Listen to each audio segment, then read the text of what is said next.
ಬಾಳು ಬ್ರಹ್ಮನ ರಾಣಿ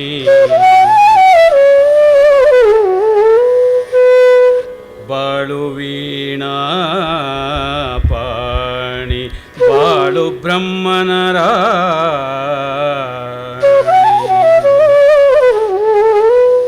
ಗಾನಗೈ ಗಾನಗೈ ಹೇಳುವ ಭಾವಗಂಗಾವೇ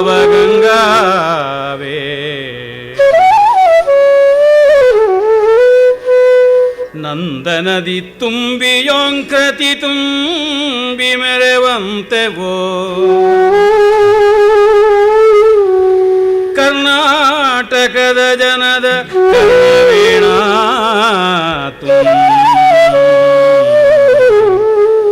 ನಿನ್ನ ಬಾಣಿಗೆ ವಿಕಂಪಿಸಿ ಝೇಂಕತಿಯ ಬೀರಿ ರಸದನವನೀತಮಂ ಹೃದಯದಿ ಮತಿಸುವಂತೆ ರಸದನವನೀತಮಂ ಹೃದಯದಿ ಮತಿಸುವಂತೆ ಗಾನಗೈ ಗಾನಗೈ ಹೇಳುವೋ ಭಾವಗಂಗಾವೇಣಿ ಗಾನಗೈ ಹೇಳುವೋ ಭಾವಗಂಗಾವೇಣಿ.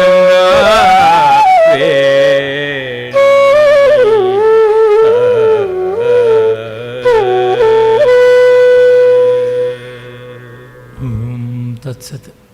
ಎಲ್ಲರಿಗೆ ನಮಸ್ಕಾರ. ರಾಮಾಯಣ ದರ್ಶನ ವಾಚನ ವಾದನ ವ್ಯಾಖ್ಯಾನ ಸರಣಿಯ 2ನೇ ಕಂತಿನ ಕಿಷ್ಕಿಂಧ ಸಂಪುಟದ ಕೊನೆಯಲ್ಲಿ ನಾವಿದ್ದೇವೆ. ಹನುಮಂತ ಸಾಗರೋಲ್ಲಂಘನವನ್ನು ಮಾಡಿ ಇಳಿಯುತ್ತಾನೆ. ಇಳಿದ ಮೇಲೆ ಅವನಿಗೆ ಪರಿಸರ ಹೇಗೆ ಕಾಣಿಸುತ್ತೆ, ಆ ಪರಿಸರಕ್ಕೆ ಅವನು ಹೇಗೆ ಹೊಂದಿಕೊಳ್ತಾನೆ ಅನ್ನೋದನ್ನು ಕವಿ ತುಂಬ ಸೂಕ್ಷ್ಮತೆಯಿಂದ ಗಮನಿಸಿ ವರ್ಣಿಸ್ತಾರೆ. ಬದುಕಿರುವುದೇ ಈ ಸೂಕ್ಷ್ಮತೆಗಳಲ್ಲಿ, ಮತ್ತಾವುದರಲ್ಲೂ ಅಲ್ಲ. ಕಾವ್ಯ ಅದನ್ನು ಮತ್ತಷ್ಟು ಇನ್ನಷ್ಟು ವಿವರವಾಗಿ ತಂದುಕೊಡುತ್ತೆ. ಆ ಕಾರಣ ಅಂಥ ಭಾಗಗಳ ಕಡೆಗೆ ಹೆಚ್ಚಿನ ಅವಧಾರಣೆ ಹಾಕುವುದಾಗಿದೆ. ಕುವೆಂಪು ಅವರ ರಚನೆಯೇ ಹಾಗಿದ್ದೆ, ಸೂಕ್ಷ್ಮಗಳ ಕಡೆಗೆ ಗಮನ ಕೊಡಬೇಕು ಅಂತ. ಈ ಕಾರ್ಯಕ್ರಮ ಸರಣಿಯಲ್ಲಿ ಅದನ್ನು ಇನ್ನೂ ಹೆಚ್ಚಾಗಿ ಪಾಲಿಸುವುದಕ್ಕೆ ನೋಡೋದ್ರಿಂದಲೇ ಕಥಾತಂತುವಿನ ಮುಖ್ಯ ಮಾರ್ಗಕ್ಕಿಂತಲೂ ಈ ಬೈವೇಸ್ ಅಂತ ಕರಿತೀವಲ್ಲ, ಹೈವೇ ಬೈವೇ ಅಂತ 2, ಮೇಯ್ನ್ ಮತ್ತು ಲೇನ್ ಅಂತ 2 ಉಂಟು. ಮುಖ್ಯ ಮಾರ್ಗಗಳು ಗಲ್ಲಿಗಳು, ಗಲ್ಲಿಗಳಲ್ಲಿ ಓಡಾಟ ಚೆನ್ನ, ಗಲ್ಲಿಗಳಲ್ಲಿ ಜೀವನ ಸಂಚಾರ. ಮುಖ್ಯ ಮಾರ್ಗಗಳಲ್ಲಿ ಬರೀ ವಾಹನ, ಹೊಗೆ, ಧಗೆ ಅಷ್ಟೆ. ಹಾಗಾಗಿ ಈ ವಿವರಗಳ ಕಡೆಗೆ ನೋಡೋಣ.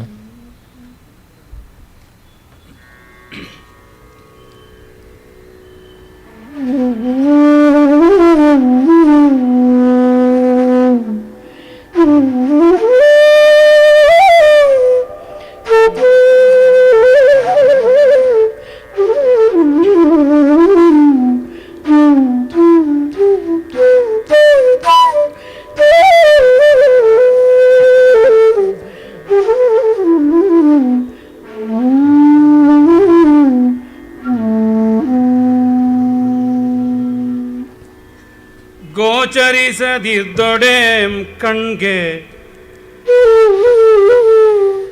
ಗೋಚರಿಸದಿದ್ದೊಡೆಂ ಕಣ್ಗೆ ಘ್ರಾಣ ಕೈ ತಂದುದೇ ಕೇತಕಿಯಲ ರಕಂ. ಘ್ರಾಣ ಕೈ ತಂದುದೇ ಕೇತಕಿಯಲ ರಕಂ.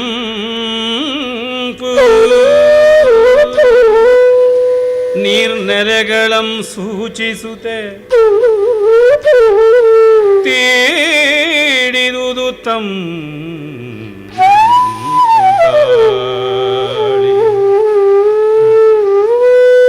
ನೀರ್ನೆಲೆಗಳಂ ಸೂಚಿಸುತ್ತೆ ತೀಡಿದುದು ತಂಪುಗಾಳಿ. ಸೊಗಸಿತು ಮುಂದೆ ದೀಪಮಾಲಾ ಶೋಭಿ ಲಂಕಾತ್ರಿಕೂಟಾದ್ರಿ. ಕೇಳ್ದು ಕೇಳ್ದುದಂತೆಯೇ ಪುರದ ತುಮುಲ ಘೋಷದ ಮಂದ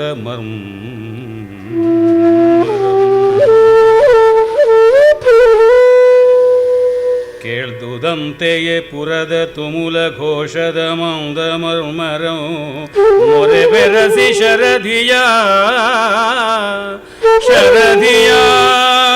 ಮೊರೆ ಬೆರಸಿ ಪುರದ ತುಮುಲ ಘೋಷದ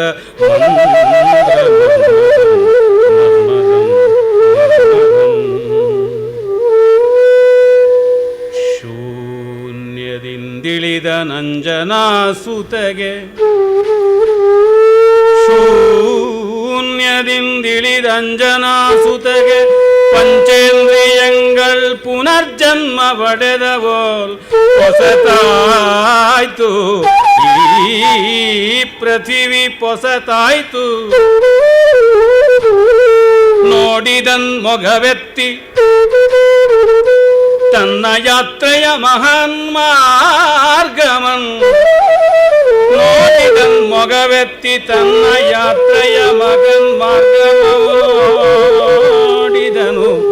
ಸಮೀಪದೊಳ್ ತಾನಿರಲ್ ನಾಂಚಿ ಮರೆಯಾಗಿರ್ದ ಚುಕ್ಕಿಗಳ್ ಕತ್ತಳೆಯ ದೂರಕ್ಕೆ ತೊಲಗೆ ತಾಂ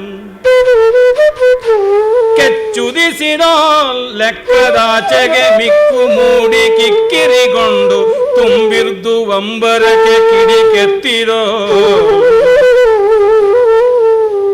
ಕೆಚ್ಚುದಿಸಿದೋ ಲೆಕ್ಕದಾಚೆಗೆ ಮಿಕ್ಕು ಮೂಡಿ ಕಿಕ್ಕಿರಿಗೊಂಡು ತುಂಬಿರ್ದು ಅಂಬರಕ್ಕೆ ಕಿಡಿಕೆತ್ತಿದೋ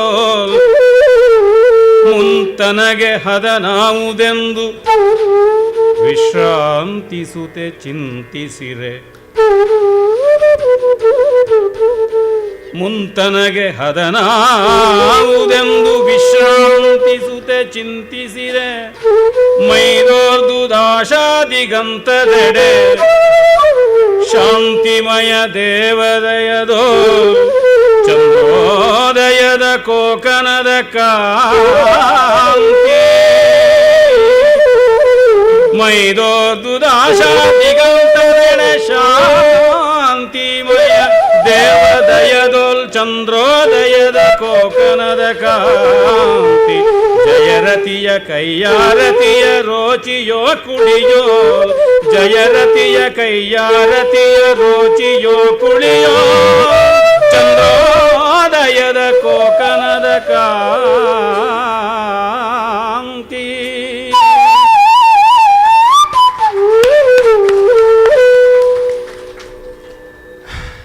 ಇಷ್ಟು ಅದ್ಭುತವಾದಂಥದ್ದು ಸಂಗೀತ, ಆಪಾತ ಮಧುರ, ಒಟ್ಟಿಗೆ ಆಲೋಚನಾಮೃತವನ್ನು ಕೊಡ್ತಾ ಇದೆ.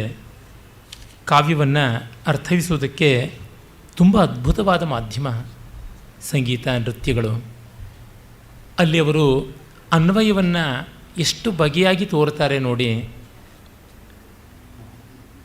ಕೇಳ್ದುದಂತೆಯೇ ಪುರದ ತುಮುಲ ಘೋಷದ ಮಂದ್ರ ಮರ್ಮರಂ ಮೊರೆವೆರಸಿ ಶರಧಿಯ ಶರಧಿಯ ತುಮುಲ ಘೋಷದ ಮಂದ್ರ ಮರ್ಮರಂ ಕೇಳ್ದುದಂತೆಯೇ ಅಂತೆಲ್ಲ ಹಿಂದೆ ಮುಂದೆ ಮಾಡಿ ಹೇಳ್ತಾರೆ. ಕಾವ್ಯವಾಚನದಲ್ಲಿ ಅದು ಒಂದು ಸ್ವಾರಸ್ಯ. ಗಮಕಿಯಾದವನು ಸುಮ್ಮನೆ ಪದ್ಯವನ್ನು ಯಥಾ ಲಿಖಿತ ಪಾಠಕ ಅಂತ ಇದ್ದಂತೆ ಓದಿ ಮುಗಿಸೋದಲ್ಲ, ಅಲ್ಲಿಯ ಭಾವತೀವ್ರತೆಗೆ ಬೇಕಾಗುವಂಥ ಸಂಗೀತವನ್ನು ಸಂಯೋಜನೆ ಮಾಡುವುದಷ್ಟೇ ಅಲ್ಲ, ಅನ್ವಯ, ದಂಡಾನ್ವಯ, ಖಂಡಾನ್ವಯ ಅಂತ ಎರಡು ಪದ್ಧತಿ ಉಂಟು. ಆ ಎರಡನ್ನೂ ತೋರಿಸ್ತಕ್ಕಂಥದ್ದು. ಮೊದಲು ಅವನು ದಂಡಾನ್ವಯವಾಗಿ ಓದಿ ಮತ್ತು ಖಂಡಾನ್ವಯವಾಗಿ ಓದೋದು ಅಥವಾ ತದ್ವಿರುದ್ಧ ಮಾಡೋದು. ಒಟ್ಟಿನಲ್ಲಿ ಪ್ರತಿ ಪದ ಅನ್ವಿತವಾದಾಗ ಒಂದು ಸ್ವಾರಸ್ಯವನ್ನು ಕೊಡುತ್ತೆ, ಮತ್ತು ಅಭಿತಾನ್ವಯವಾದಾಗ ಇನ್ನೊಂದು ಸ್ವಾರಸ್ಯ ಕೊಡುತ್ತೆ. ಅದನ್ನು ಮಾಡುವುದು ಬಹಳ ಮುಖ್ಯ ಅಂತ. ಲೀಲಾಶುಕನ ಕರುಣಾಮೃತದ ಬಹಳ ಪ್ರಸಿದ್ಧ ಪದ್ಯ ಐ ಮುರಳಿ ಮುಕುಂದ ಸ್ಮೇರ ವಕ್ತಾರವಿಂದ ಶ್ವಸನ ಮಧುರ ಸಂಜ್ಞೆ ತ್ವಾಂ ಪ್ರಣಮ್ಯ ಅದ್ಯಯಾಚೆ ಅಧರ ಮಣಿಸಮೀಪಂ ಪ್ರಾಪ್ತವತ್ಯಾಂ ಭವತ್ಯ ಕಥೆಯ ರಹಸಿಕರಣೆ ಮದ್ದಶಾಂ ನಂದಸೂನೋಹು. ಎಲೆ ಕೊಳಲೆ, ನೀನು ಕೃಷ್ಣನ ಉಸಿರನ್ನು ಬಲ್ಲಂಥವಳು, ಹಾಗಾಗಿ ನಿನ್ನ ಬಳಿ ನಾನು ನನ್ನ ಸಂಕಟವನ್ನು ನಿವೇದನೆ ಮಾಡ್ತಿದ್ದೀನಿ. ನೀನು ಅವನ ತುಟಿಯ ಸಾನ್ನಿಧ್ಯವನ್ನು ಚೆನ್ನಾಗಿ ಬಲ್ಲವಳಾದ ಕಾರಣ ಗುಟ್ಟಾಗಿ ಏಕಾಂತದಲ್ಲಿ ಒಮ್ಮೆ ನನ್ನ ಸ್ಥಿತಿಯನ್ನು ಆ ಕೃಷ್ಣನಲ್ಲಿ ನಂದನಲ್ಲಿ ಹೇಳು ಅಂತ. ಇದನ್ನು ಸಾಮಾನ್ಯವಾಗಿ ಐ ಮುರಳಿ ಮುಕುಂದ ಅಂತ ಹಾಡ್ಬಿಡ್ಬೋದು. ಆದರೆ ಕಥಯ ಕರ್ಣೆ ಕಥಯ ರಹಸಿ ಕಥಯ ಮದಶಾಂ ಕಥಯ ಕಥಯ ಕಥಯ ಅಂತ ಹೇಳು ಕಿವಿಯಲ್ಲಿ ಹೇಳು, ನನ್ನ ಸ್ಥಿತಿಯನ್ನು ಹೇಳು, ನನ್ನ ಸ್ಥಿತಿಯನ್ನು ಕಿವಿಯಲ್ಲಿ ಗುಟ್ಟಾಗಿ ಹೇಳು. ಕರ್ಣಮೂಲೆ ಕಥಯ ನಂದಸೂನೋ ಕರ್ಣಮೂಲೆ ಕಥಯ ಅಂತ ಹೀಗೆ ವಿಸ್ತರಿಸಿಕೊಂಡು ಅನ್ವಯವನ್ನು ಬಗೆಬಗೆಯಾಗಿ ಮಾಡಿದಾಗ ಸಂಗೀತದ ನೆರವಲ್ಲಂತ ಏನಿದೆ ಅದು ಸಾಹಿತ್ಯದ ನೆರವಲ್ಲಾಗುತ್ತೆ. ಗಮಕಿ ಇಂಥದ್ದನ್ನೆಲ್ಲ ಮಾಡಬೇಕಾಗುತ್ತೆ. ಆ ರೀತಿ ಮಾಡಿದಾಗ ಕಾವ್ಯಕ್ಕೆ ವ್ಯಾಖ್ಯಾನವೇ ಬೇಕಾಗಲ್ಲ, ವ್ಯಾಖ್ಯಾನ ವೃಥಾ. ಈಗ ಆ ಥರ ಸಂದರ್ಭವನ್ನೇ ನನಗೆ ತಂದುಕೊಟ್ಟು ಬಿಟ್ಟಿದ್ದಾರೆ. ಕಣ್ಣಿಗೆ ಕಾಣಿಸದೇ ಇದ್ದರೆ ಏನು, ಆ ಕೇದಗೆಯ ತುಂಬ ಸೊಗಸಾದ ಪರಿಮಳ ತೀಡಿ ಬಂತು ಅಂತ. ಆ ಕೇತಕಿಯ ಅಲರ ಕಂಪು ಅನ್ನುವುದನ್ನು ಅದೆಷ್ಟು ಮೃದುವಾಗಿ ಗಾಳಿಯಲ್ಲಿ ಕೇದಗೆಯ ಪರಿಮಳ ತೇಲಿ ಬರುವಂತೇನೆ ಹೇಳಿದರು. ಮತ್ತು ನೀರ್ನೆಲೆಗಳನ್ನು ಸೂಚಿಸುತ್ತೆ ತೀಡಿದುದು ತಂಪು ಗಾಳಿ, ಅದು ತಂಪು ಗಾಳಿ. ತಂಪು ಗಾಳಿ ಕಂಪು ಗಾಳಿ ಎರಡೂ ಗಾಳಿ. ಆ ತಂಪಿಗೊಂದು ಬಗೆ ಕಂಪಿಗೊಂದು ಬಗೆ, ಅದೆರಡನ್ನೂ ಮಾಡಿದ್ರು ಕಂಠದಲ್ಲಿಯೇ. ಹೀಗೆ ಅವನಿಗೆ ಕತ್ತಲಾಗ್ತಾ ಇದ್ದಂತೆ ನೀರೆಲ್ಲಿದೆ, ಮರವೆಲ್ಲಿದೆ, ಹೂವೆಲ್ಲಿದೆ, ಗಿಡವೆಲ್ಲಿದೆ ಗೊತ್ತಿಲ್ಲ, ಆದರೆ ಅದರ ಪರಿಮಳದಿಂದಲೇ ಅವನಿಗೆ ಗೋಚರವಾಗ್ತಾ ಇತ್ತು, ಅದರ ಸಂವೇದನೆ ಆಗ್ತಾ ಇತ್ತು. ಅವನು ಲಂಕಾ ಪಟ್ಟಣ ತ್ರಿಕೂಟಾಚಲದ ಮೇಲೆ ಇತ್ತು, ಸಮುದ್ರ ಸುತ್ತುವರೆದಿದೆ, ಮಧ್ಯ ಪರ್ವತದ ಮೇಲೆ ಅದು ಇಡೀ ಪಟ್ಟಣ ಹಬ್ಬಿಕೊಂಡಿದೆ. ಆ ಮಂದ್ರ ಮರ್ಮರ ಘೋಷ ಸಾಗರದ್ದು ಅದು ಕೇಳಿಸ್ತಾ ಇದೆ. ನೋಡಿ, ಕಣ್ಣಿಗೆ ಪಟ್ಟಣದ ಬೆಳಕು, ಮತ್ತು ಚರ್ಮಕ್ಕೆ ಆ ಗಾಳಿಯ ತಂಪು, ಮೂಗಿಗೆ ಆ ಪರಿಮಳದ ಕಂಪು, ನಾಲಿಗೆಗೆ ಎಟುಕುವಂತೆ ಆ ಪುಷ್ಪಗಳ ಕಷಾಯ ಪರಿಮಳ, ಆಮೇಲೆ ಎಲ್ಲಕ್ಕಿಂತ ಕಿವಿಗೆ ಆ ಶರಧಿಯ ಅಲೆಯ ನೊರೆಯ ತೆರೆಯ ಪರಂಪರೆಯ ಆ ಝಂಕಾರ. ಹೀಗೆ ಪಂಚೇಂದ್ರಿಯಂಗಳ್ ಪುನರ್ಜನ್ಮ ಪಡೆದವೋಲ್ ಹೊಸತಾಯಿತು ಈ ಪೃಥ್ವಿ. ಅವನು ಶೂನ್ಯ ಎಂಬಂತೆ ಆಕಾಶದಲ್ಲಿ ಓಡಾಡ್ತಾ ಇದ್ದವನು ಈಗ ನೆಲಕ್ಕೆ ಬಂದಾಗ ಈ ಭೂಮಿಯಲ್ಲಿ ಪಂಚೇಂದ್ರಿಯ ಸೌಖ್ಯ ಉಂಟು ಅಂತ ಗೋಚರವಾಯಿತು ಅಂತ. ಇಂಗ್ಲೀಷ್ನಲ್ಲಿ ಕೀಟ್ಸ್ ಕವಿಯನ್ನು ಈ ಪಂಚೇಂದ್ರಿಯ ತೃಪ್ತಿ ಉಂಟು ಮಾಡುವ ರೀತಿಯ ಕವಿತೆ ಬರೆಯೋದ್ರೊಳಗೆ ಅಗ್ರಗಣ್ಯ ಅಂತಾರೆ. ಒಂದು ಕಡೆ ಅವನು ಈ ವೈನ್ ದ್ರಾಕ್ಷಾರಸವನ್ನು ನೊರೆ ಉಗುಳ್ತಾ ಇರುವ ದ್ರಾಕ್ಷಾರಸವನ್ನು ಜಗ್ಗಿಗೆ ಬಗ್ಗಿಸುವುದರ ಬಗ್ಗೆ ಹೇಳ್ತಾನೆ.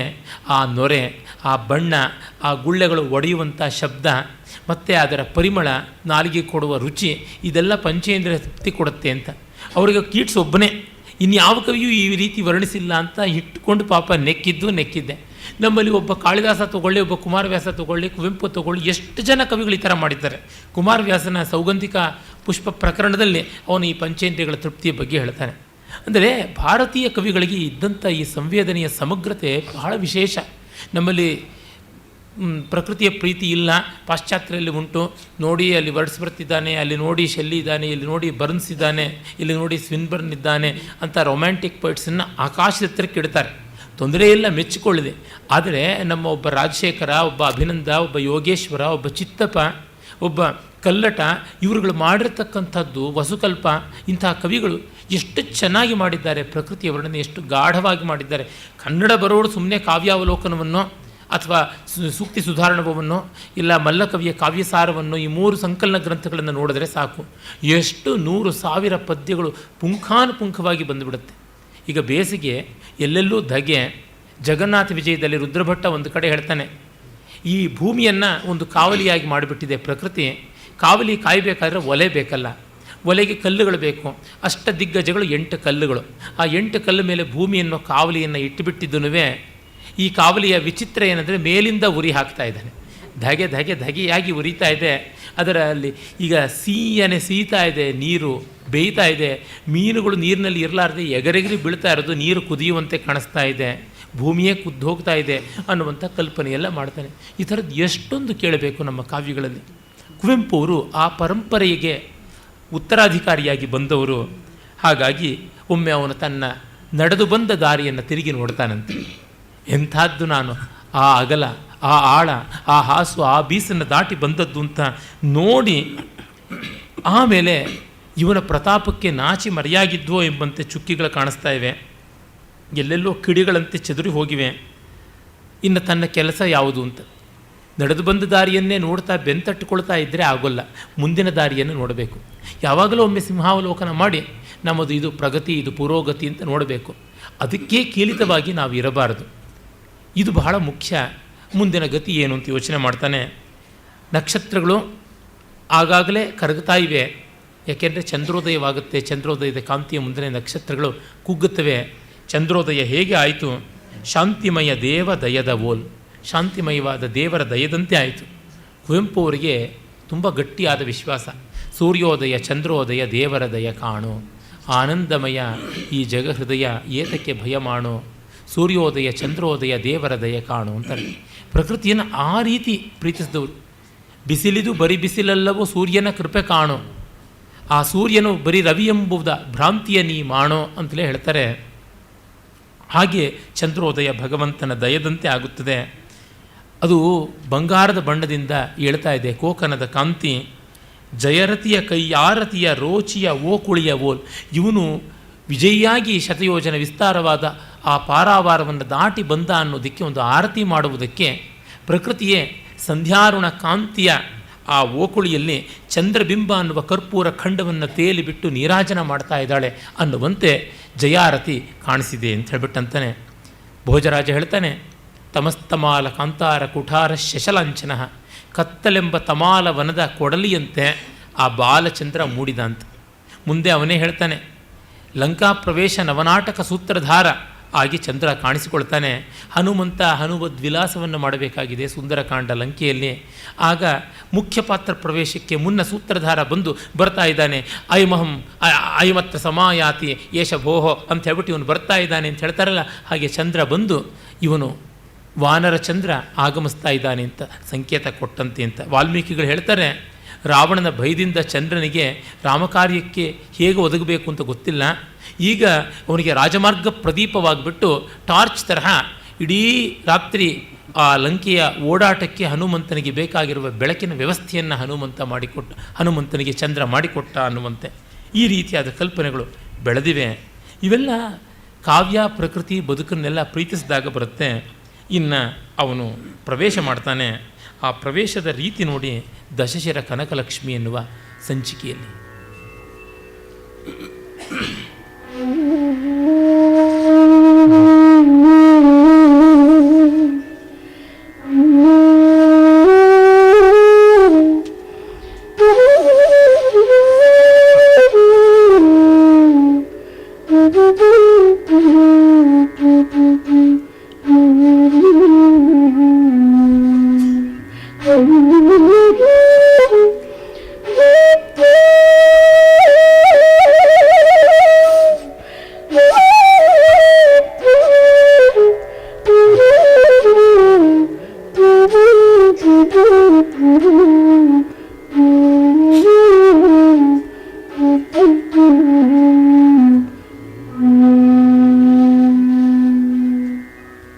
ಆಂಜನೇಯನ ಬರವಿಗಂಜಿ ಲಂಕಾರಾತ್ರಿ ವಿಕಂಪಿಸುತ್ತೆ ಬೆಳ್ಪೇರ್ದುದಂ ತೋರ್ಪ ಮಾಳ್ಕೆಯಿಂ ಶ್ವೇತಮಾದುದು ಮುಖಂ ಶೀತಲ ನಿಶೀಥಿನಿಗೆ ನಾತನೈತಃ ನಾಣಿಗೆಂಬಂತೆ. ಆಂಜನೇಯನ ಬರವಿಗಂಜಿ ಲಂಕಾರಾತ್ರಿ ವಿಕಂಪಿಸುತ್ತೆ ಬೆಳ್ಪೇರ್ದುದಂ ತೋರ್ಪ ಮಾಳ್ಕೆಯಿಂ ಶ್ವೇತಮಾದುದು ಮುಖಂ ಶೀತಲ ನಿಶೀಥಿನಿಗೆ ನಾತನೈತಗನಾಣಿಗೆಂಬಂತೆ. ಇಂದ್ರದಿಶತಾಂ ನಿಶಯ ನೀಲಿಯ ನಯನ ನೈದಿಲಯನ ಅಲರಿಸಲ್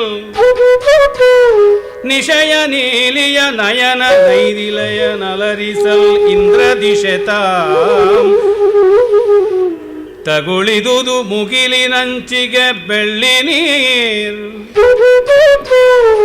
ಶಶಿಯ ಚಳಿಗದಿರ್ಗಳ ಕುಳಿರ್ಕಾಂತಿ ಶಶಿಯ ಚಳಿಲ್ ಕದಿರ್ಗಳ ಕುಳಿರ್ಕಾಂತಿ ನಿಶಯ ನೀಲಿಯ ನಯನ ನೈದಿಲಯ ನಲರಿಸಲ್ ತಗುಳಿದುದು ಮುಗಿಲಿನಂಚಿಗೆ ಬೆಳ್ಳಿನಿ ಕಿರುತಾರೆಗಳ್ ಮೈಗರೆದ ಉಳಿದ ಪೇರರಿಲುಗಳ್ ಕಳೆಗುಂದಿ ವಿನಯದಿಂ ದೂರ ದೂರಕ್ಕೆ ಸರಿದು ನಿಂತವು ನಿಶಾಕಾಂತನಾಗಮನ ಗೌರವಕ್ಕೆ ಕಿರುತಾರೆಗಳ್ ಮೈಗರೆದು ಉಳಿದ ಪೇರರಿಲುಗಳ್ ಕಳೆಗುಂದಿ ವಿನಯದಿಂ ದೂರ ದೂರಕ್ಕೆ ಸರಿದು ನಿಂದವು ನಿಶಾಕಾಂತನಾಗಮನ ಗೌರವಕ್ಕೆ ಮೂಡಿದವು ನಿಡು ನೆಳಲುಗಳ್ ಗಿಡಕ್ಕೆ ಮರಕ್ಕೆ ಬಂಡೆಗೆ ಮೂಡಿದವು ನಿಡು ನೆಳಲುಗಳ್ ಗಿಡಕ್ಕೆ ಮರಕ್ಕೆ ಬಂಡೆಗೆ ಮತ್ತೆ ಭೀಮ ವಿಕ್ರಮಿ ಭೀಮತನು ಭೀಮ ಚಿತ್ತದ ಭೀಮ ಭುಜಸ್ಥಾಣು ಸಮ ವಾನರೋತ್ತಮನ ಭೀಷ್ಮ ದೀರ್ಘತೆಗೆ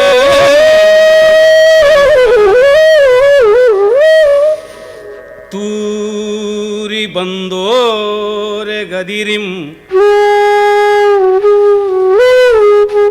ತರು ಸಾಂದ್ರತೆಯನ ಆಶ್ರಯಿಸಿದಂಧಕಾರಮು ಚಾರಂದ್ರ ಮಾಧವೋಲ್ ತೂರಿ ಬಂದೋರೆ ಗದಿರಿಂ ತರು ಸಾಂದ್ರತೆಯನ ಆಶ್ರಯಿಸಿದಂಧಕಾರಮು ಚಾರಂದ್ರ ಮಾಧವೋ ರಂಧ್ರ ರಂಧ್ರಂಗೊಂಡು ಜಚ್ಚರಿತಮಾಯಿತು ತಿಮಿರದ ತೆರೆಯ ನೆತ್ತುತೆ ಮೇಲೋರಿದನು ಶೈಲ ಕಾನನ ಶಿರಶ್ಚುಂಬಿ ಕುಳಿರ ಮಂಜಿನೊಳಿನಿತು ಪಾಲ್ಮರ್ಬಿನಿಂದ ಸವ ಪಾದರಸ ಬಿಂಬಿ ಶಿಶಿರ ಶಶಿ ಮೈದೋರಿದನು ಶೈಲ ಕಾನನ ಶಿರಶ್ಚುಂಬಿ ಪಾದರಸ ಬಿಂಬಿ ಶಿಶಿರ ಶಶಿ ಚಂದ್ರರೋಜಿಗೆ ನಲಿದು ನರ್ತಿಸಿ ಸಂಚಲಿಸಿದವು ತರಂಗತತಿ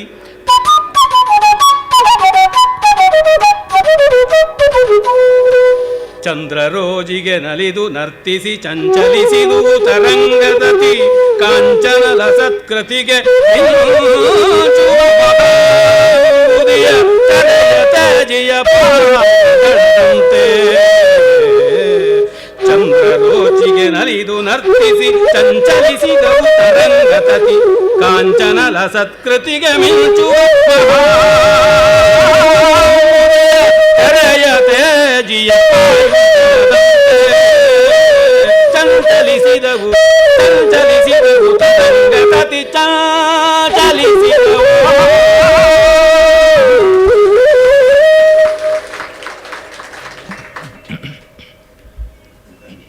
ಚಂದ್ರೋದಯವಾದಾಗ ಸಮುದ್ರದ ಅಲೆಗಳು ಹೇಗೆ ಕುಣಿದವು ಅಂತ ನಮ್ಮ ಮನಸ್ಸುಗಳೇ ಕುಣಿದು ಬಿಟ್ಟವು ಈ ಮೋಹನ ರಾಗ ಚಂದ್ರೋದಯಕ್ಕೆ.